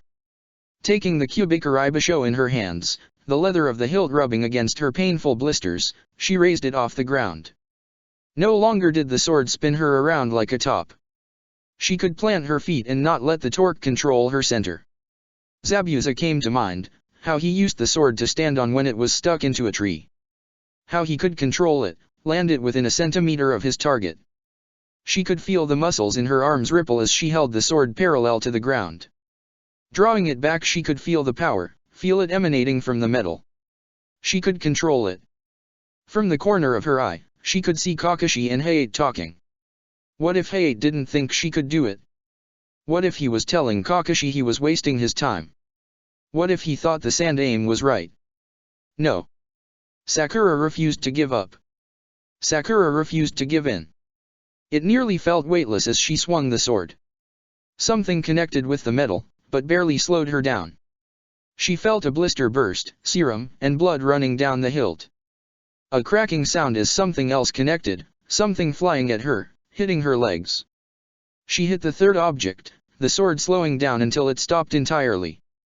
She felt the jolt, felt her arms shake and opened her eyes. Sakura didn't even remember closing them. There were 3 posts. Sakura had cut through 2. The Kyubikari was pinned in the third one, about midway through. Splinters and bark lay around her feet, sticking in her sandals, caught in her shorts. The clearing was filled with silence. Sakura didn't move. Then she was lifted off the ground. Naruto swung her around, talking rapidly about how amazing she was and how awesome that looked and how strong she was. When he'd finally stopped spinning her, finally put her back on the ground, Sasuke had put a hand on her shoulder, a small smile on his face. That was praise in of itself. She turned around, looking toward her 2 sensei. Kakashi's visible eye was wide, the indent of his mouth through the mask showing his jaw dropped. Sakura. Hate breathed out. Look what you did, little girl. That is amazing. He walked over, looking closely at the cut posts. They weren't clean cuts, the edges jagged, splintering and cracking all over, but they were cuts. So, we basically have the power part down. Whatever you were thinking about when you did this, keep that in mind. Is it good enough, though? Sakura asked, looking concerned. I can't lose. Pulling her into a hug, Naruto squeezed her against him. "We won't let you." "Right, sensei." Kakashi didn't get a chance to answer before Hayate was hunkering down in front of her. The thing about swords, Sakura, is that they chose their owners. If you weren't meant to have her, she wouldn't allow you to control her. There is a reason the Kyubiku Ibisho came to you, listened to you, allowed you to wield her. Because you, my dear, were meant to have her. He grabbed her hands. "There is absolutely no way in hell I will let anyone take that sword from you. The next 2 days will be entirely skill training. No matter who you are up against, you will prove you have the ability to wield her." When Hayate pulled his hand away, it was covered in blood from the burst blisters. "I think you need to get those cleaned up. I'll pull her out of the post." Sakura let herself be led to the house by Kakashi. As she has done every night this week, she hopped up on the bathroom sink and laid her arms on her legs, palms up. They were quiet as Kakashi wiped off her hands, cleaning off the blood and serum that covered her palm and dripped down her wrist. The other blisters were popped before being covered in ointment. It was so soothing. Sakura had never felt like she mattered to anyone before. "Sakura, honey." She glanced up at Kakashi. "Talk to me. If Sandaime gets some expert to go against me, sensei, it seems so childish, but I don't want to lose her. I feel like I was overconfident when I accepted and now I'm going to pay the price for it." Brushing a piece of hair behind her ear, Kakashi smiled. "It's not childish, Sakura. You don't want to lose something you earned. You are fighting for what is yours. We can tell that man a million reasons why sending a weapon that dangerous back to Kiri, where killing each other is a requirement to graduate, is a bad idea, but he won't listen. Talking is useless, but actions speak louder. This might be controversial, dear, but Sandaime isn't always right. He shouldn't be the final authority on everything." Her crystal green eyes met his. "I know that's what you're taught, but you're an adult now. You get to make your own decisions." Naruto was right, wasn't he? About Kiri Code. Kakashi nodded. She bit her lip. Then Sandaime's wrong. And I'm keeping her." He pressed a kiss into the top of her head. "Good girl." It was dangerous for Itachi to walk into the land of fire, being a rogue ninja who slaughtered his entire clan. It was downright suicide to walk into Konoha. Genjutsu wasn't an option, even though Itachi was more than proficient in that skill. There were too many in the village who could see through it. Too many who had worked with him before, who knew what to look for. What Itachi needed was a disguise. There was a small tourist village not far from Konoha's border. It was largely populated by civilians, with only a few ninja passing through. Itachi stripped his Akatsuki cloak and ring off, stashing them away in a storage scroll. That, alone, would make him less conspicuous. There were clothing shops where Itachi picked out a new outfit, one that would make him look like a civilian traveler. At another shop, the merchant sold wigs and hair dye. He picked a wig that was short and brown, not cut like any Uchiha he'd ever known. His eyes were naturally dark, so just keeping his Sharingan at bay would hide that. Itachi dipped into a restroom stall, changing his clothes and working the wig over his hair. He'd always kept his hair long, making tucking all of it inside the cap difficult. With no one else in the restroom, Itachi checked himself in the mirror, making sure the wig was on correctly. He barely recognized himself. Hopefully, no one in Konoha would, either. With everything he had safely inside of his storage scroll, Itachi stepped out of the restroom. People wandering about, no one paying attention to him at all. Successfully hidden in plain sight, Itachi walked through the small village and back on the main road. It was still early in the day, people were still traveling the roads with their trades, so Itachi joined the group to blend in. There was talk among them, sharing gossip and news from around the lands. "Did you hear about what happened in Land of Waves? A genin team took down a rogue ninja from Kiri.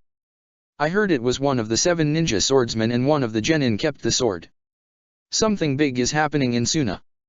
I heard the Kaze Kage is sending his kids to the Chiryunin exams. Even the crazy one. Can you imagine? Do you think he's planning something? Oh. You didn't hear this from me, but I heard that Tsunade is secretly married to that Jiraiya. The way he is? With all of his perversion, he can't be faithful, right? So my cousin who lives in Konoha told me that a Chiryunin he knows told him that a Jounin he knows said that Sharinon Kakashi is living with his Genin team. Oh, yes, he finally did take a Genin team. It's because he had to. That Uchiha boy, the only one left in Konoha, became of age. Obviously, he needs to learn how to use the Sharinon, so they gave him to Kakashi. Oh, and that boy is on his team, too. They actually let that little monster graduate, can you believe it? And then there's a civilian-born girl, too. But, yes, they all live with him, he said. In some small apartment. It's crazy. That got Itaka's attention. His old teammate from Umbu, Kakashi, was his brother's Jounin sensei. It made a lot of sense. Kakashi would be the only one who could train Sasuke in the Sharinon. These were rumors, nothing but housewife gossip. How much of this information could he trust? Were they actually living together? Probably not. That doesn't make sense. It's unprecedented. No one has ever done that before, have they? He kept close to those two women, half listening to the rest of their gossip until they reached the gates. Two gate guards he'd never seen before were checking the carts, looking at the wares inside. The women ahead of him grumbled about how long it was taking. The guards looked new to the job, unsure of themselves. It would be easy to fluster them and get through the gates unchecked. Or, Itaka could jump the wall and get in that way. Konoha didn't seem to change much in the years he'd been gone. Guard rotations were probably similar to how they were before, which means they would be changing soon. Sweetheart. Itaka looked down to see one of the gossiping women looking at him strangely. Are you okay? Your nose is bleeding. With wide eyes, Itaka put his hand under his nose, seeing it covered with blood once he pulled it away. The second woman held up a wad of tissues, shoving them against his nostrils. Oh, dear. Look at you, all flustered. It's okay, dear. Pinch the bridge and tilt your head back. Itaka did as he was told, tilting his head as far back as he could. That's good, just like that. She patted his back, trying to soothe him. Itaka didn't want to admit it was working. After a while, she tilted his head back down and slowly pulled the tissues away. I think it's done. Oh, my. The first woman patted his arm. Does it do that a lot? Itaka shook his head. Well, when you get into Konoha, you better hit the hospital. Get that checked. I hear Konoha has some of the best healers in the lands. Thank you. Itaka bowed, but the women shooed him. The line began moving again, bringing him and the old woman closer to the gate guards. The first woman pushed ahead of the people in front of her, dragging Itaka by the arm as she went. We need through, this boy needs a medic. The second woman followed, holding out the bloody tissues for all to see. See this? She motioned toward the tissues. Boy needs to see a healer. The gate guards exchanged glances before waving them through. Well, Itaka didn't think it would be that easy. The second woman grabbed his face, tilting his head forward and back, looking for fresh blood. Yes, it has stopped. But, please go see the medics. I won't force you, you're old enough to make your own decisions. But I know what boys are like. I raised 6 of them. It's not a weakness to get help, honey. It's a sign of strength to keep yourself healthy. As they walked away, Itaka felt a sense of peace. He hasn't had anyone dote on him since his mother was alive. The nosebleed did concern him, as did his eyes going blurry, the fatigue, and the migraines. But this was not something he could go to a Konoha medic for. Especially, a Konoha medic. As he stood in front of the academy, staring at a big part of his childhood, Itaka couldn't help but sigh. He'd been so focused on getting here, he never thought of what it would be like to actually be here. Kids were in the training yard, Itaka could hear them throwing shuriken, the metal clanging and pinging off the targets. Turning away from the academy, Itaka continued down the street. He found a public restroom to wash his face off, getting the blood off of his upper lip. Once he was all cleaned off, Itaka looked himself in the face. He could do this. He could find Danzo. He could make sure Sasuke was okay. Then, he would leave. No one needed to know he was there. He could not be seen. The streets were alive as he walked toward the Hokage Tower, but they thinned out once he got past it. He took a moment to look up at the tower, seeing it look the same as it did when he left. The Sandaime kept everything in the traditional style, not changing any aspect of the village. The crow he had sent out hadn't returned, but Itachi had a connection with it. He knew where the crow was, and where the first crow was. Danzo was still held up at the mountain, but the room had changed. There were windows in the room, hidden behind a strong seal that forced the viewer to see the mountain instead. Danzo had a lot of natural light without the burden of being seen. He always was good at Fuinjutsu, something he'd flaunted at every opportunity. Hiding in a tree relatively close to the entrance, Itachi connected with the crow, seeing through its eyes. He saw a large room decorated in dark colors. Danzo sat at a large desk, quill to paper, as two boys stood in front of him, waiting. The sound came to him distorted like a radio turned up so high it turns tinny. He watched as Danzo rolled up the paper and handed it to the boy with dark hair. "Take this to the daimyo of water. Don't return without his response." Itachi watched as the two boys left the room. Danzo was alone. The window behind his head was wide open. He disconnected from the crow before Danzo could see the Sharingan activated. Summoning his crows, Itachi let them become his body. As they separated, taking pieces of him with them, they flew directly toward the open window. This would be quick. This would be easy. But Danzo was waiting for him. "One word from me, Itachi, and your life will cease to be," Danzo warned as Itachi's body reformed, the crows disappearing inside of him. "You know the rules. As do you." The Sharingan spun in his eyes as he looked at the monster in front of him. "You were not to interfere with me checking on Sasuke. I see two of my crows here, showing you have interfered twice." The leather chair creaked as Danzo stood up. "You're not in control of this situation, Itachi. You do as I want you to do, as you did on that night. You believed me when I said that was the only way. You were a petulant child who had this hero ideology. The Uchiha was a cursed clan, boy. We did the world a favor. Having a basic understanding of how the Sharingan worked, and how Itachi fought, Danzo wasn't looking at Itachi's face. Instead, the man kept his gaze on Itachi's hands, waiting for an attack. Itachi, however, had his eyes jumping all over Danzo.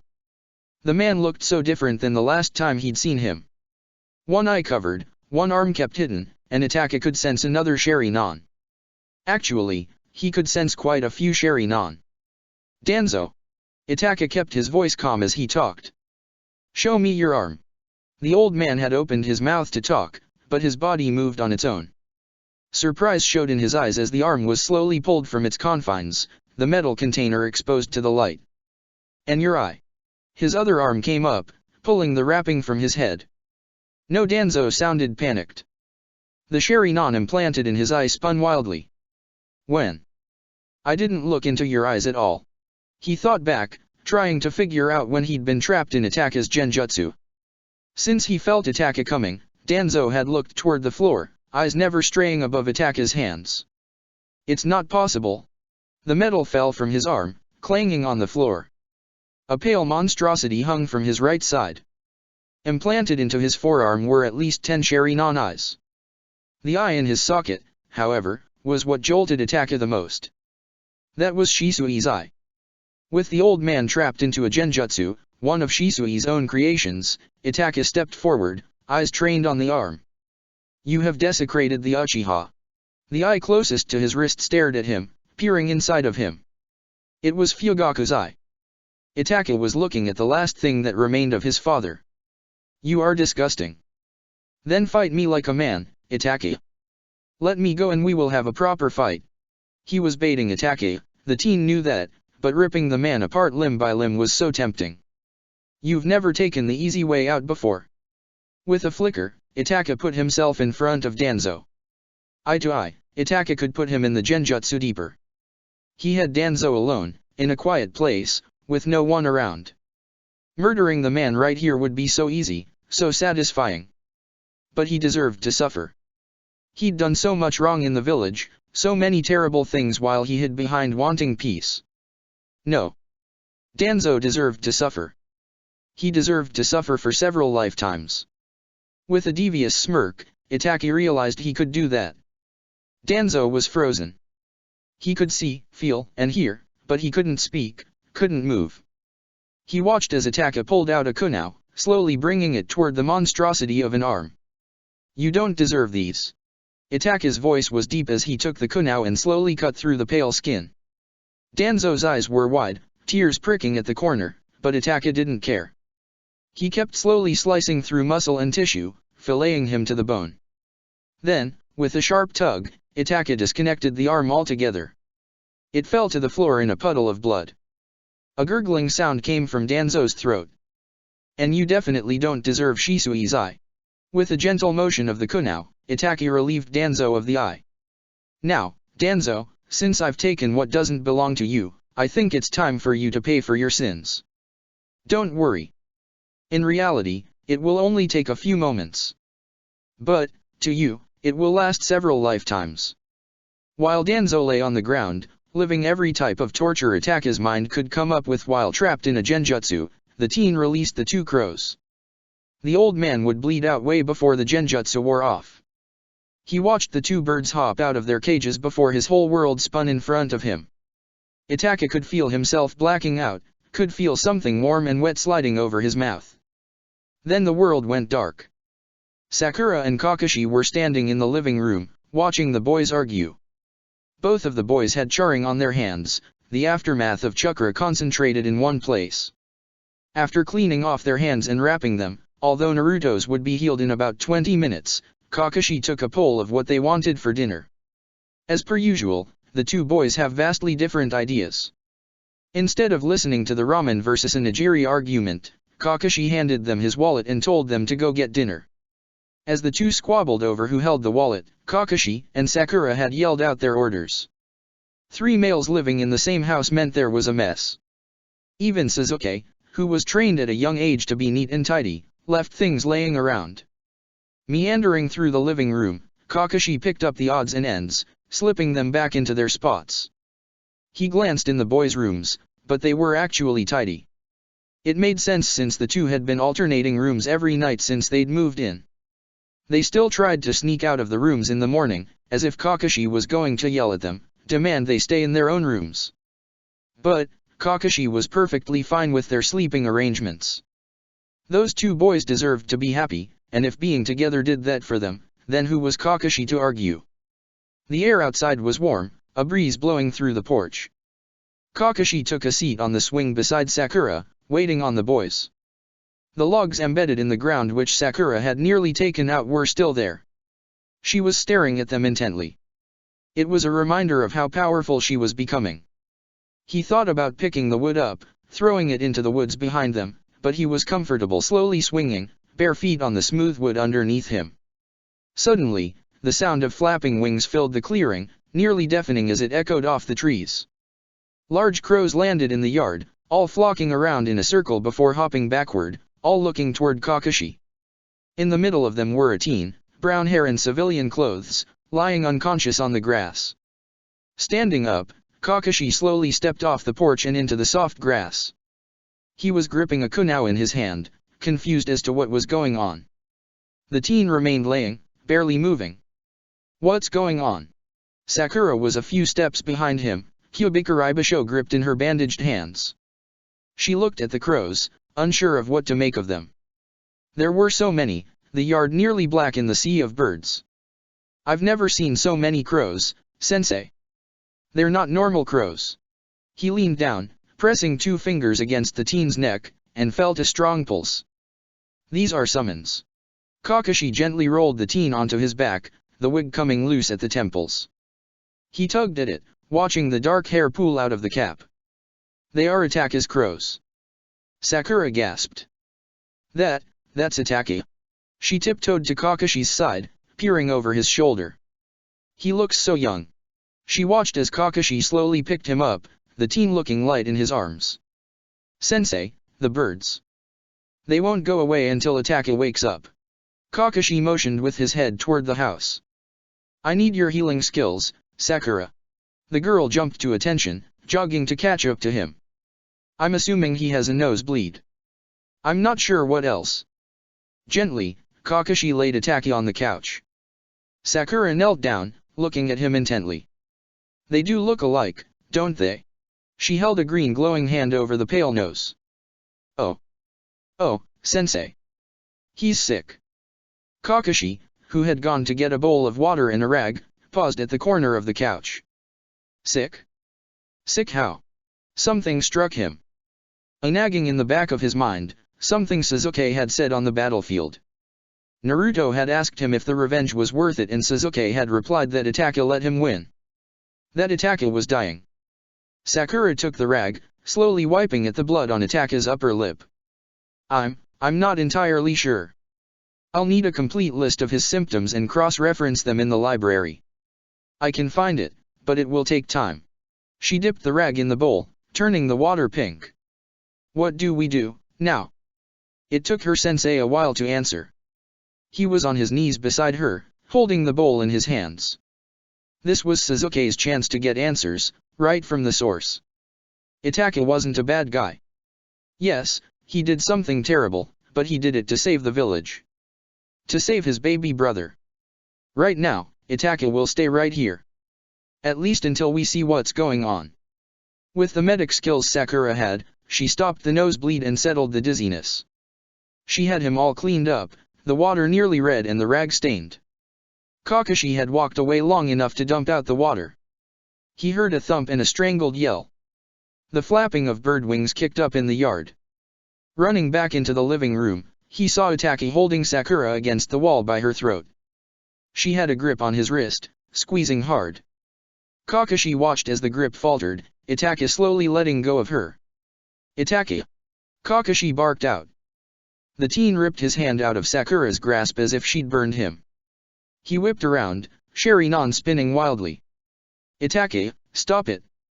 Your crows brought you here.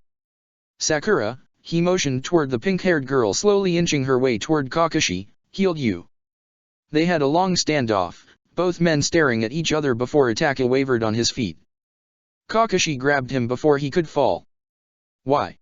Itachi asked as he was led to the couch. Why are you helping me? Tentatively, Sakura walked over, green glowing hand held against his temple. The fogginess clouding his head began to dissipate. You're sick. Sakura's voice was soft. You need a better healer than me. He nodded his head, making a vague motion toward his eyes. Overuse of the Mangekyou. The pink-haired girl shook her head, keeping her hand over his temples. That's what happens. No, she leaned down, looking him in the eye as she held both of her hands to his temples. No, this isn't concentrated at your eyes. This is deeper. Blinking, he just stared at her, not sure what to say.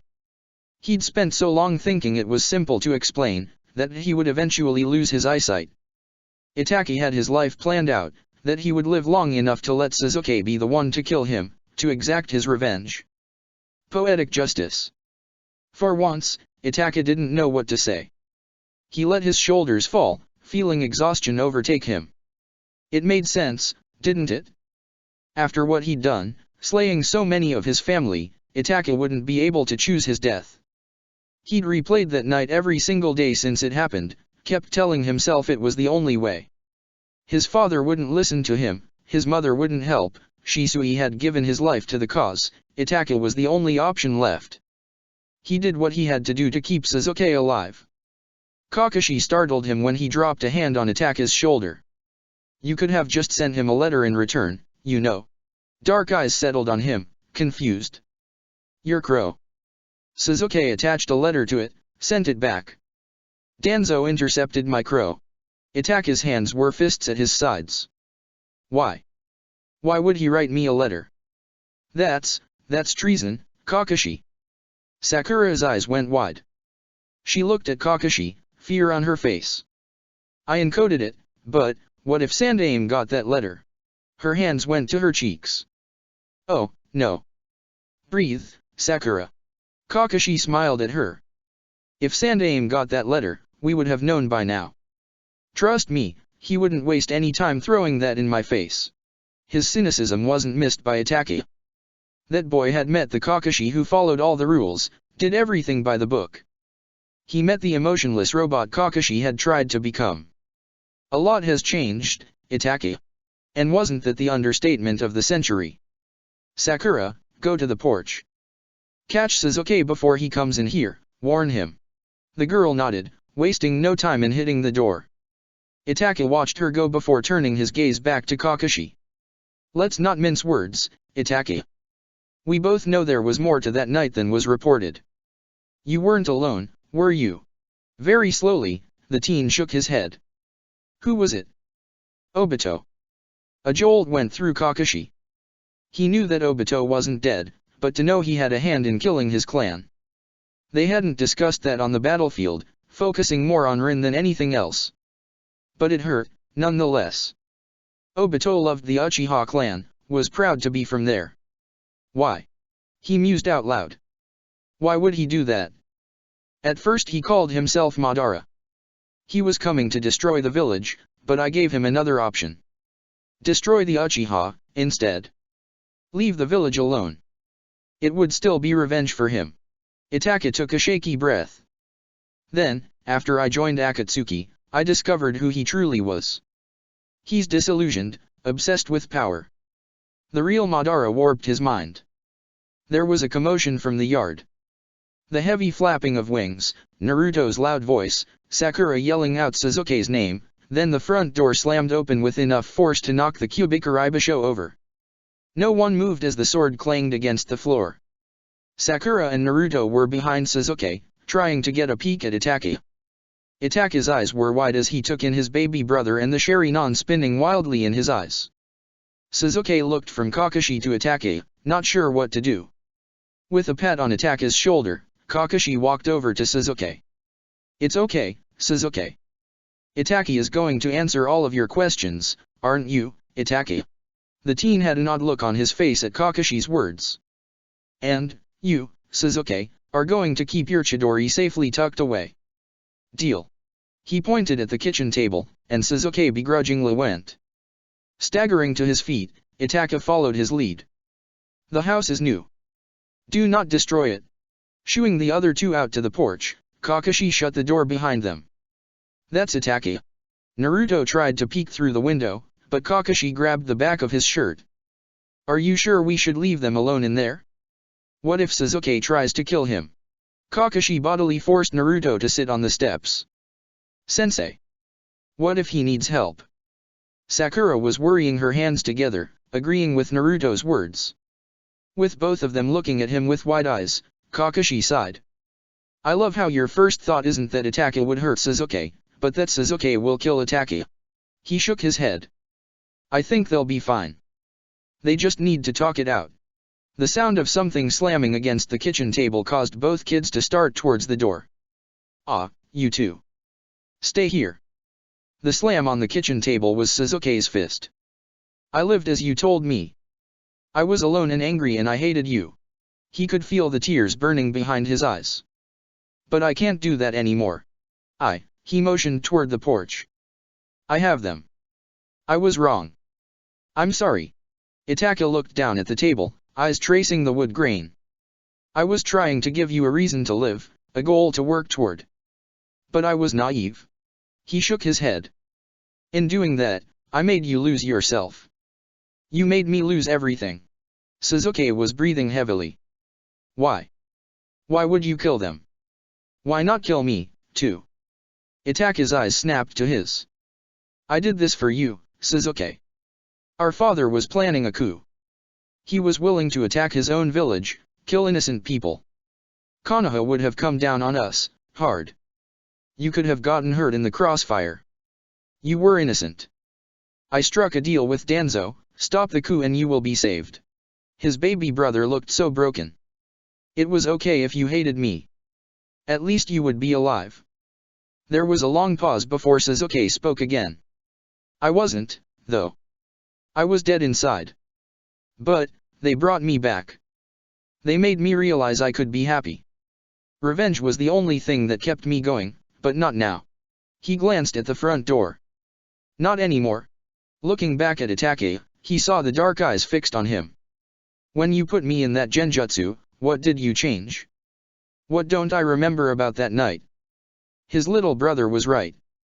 Itaka put a lot of false ideas into his head, to fuel the desire for revenge and hate.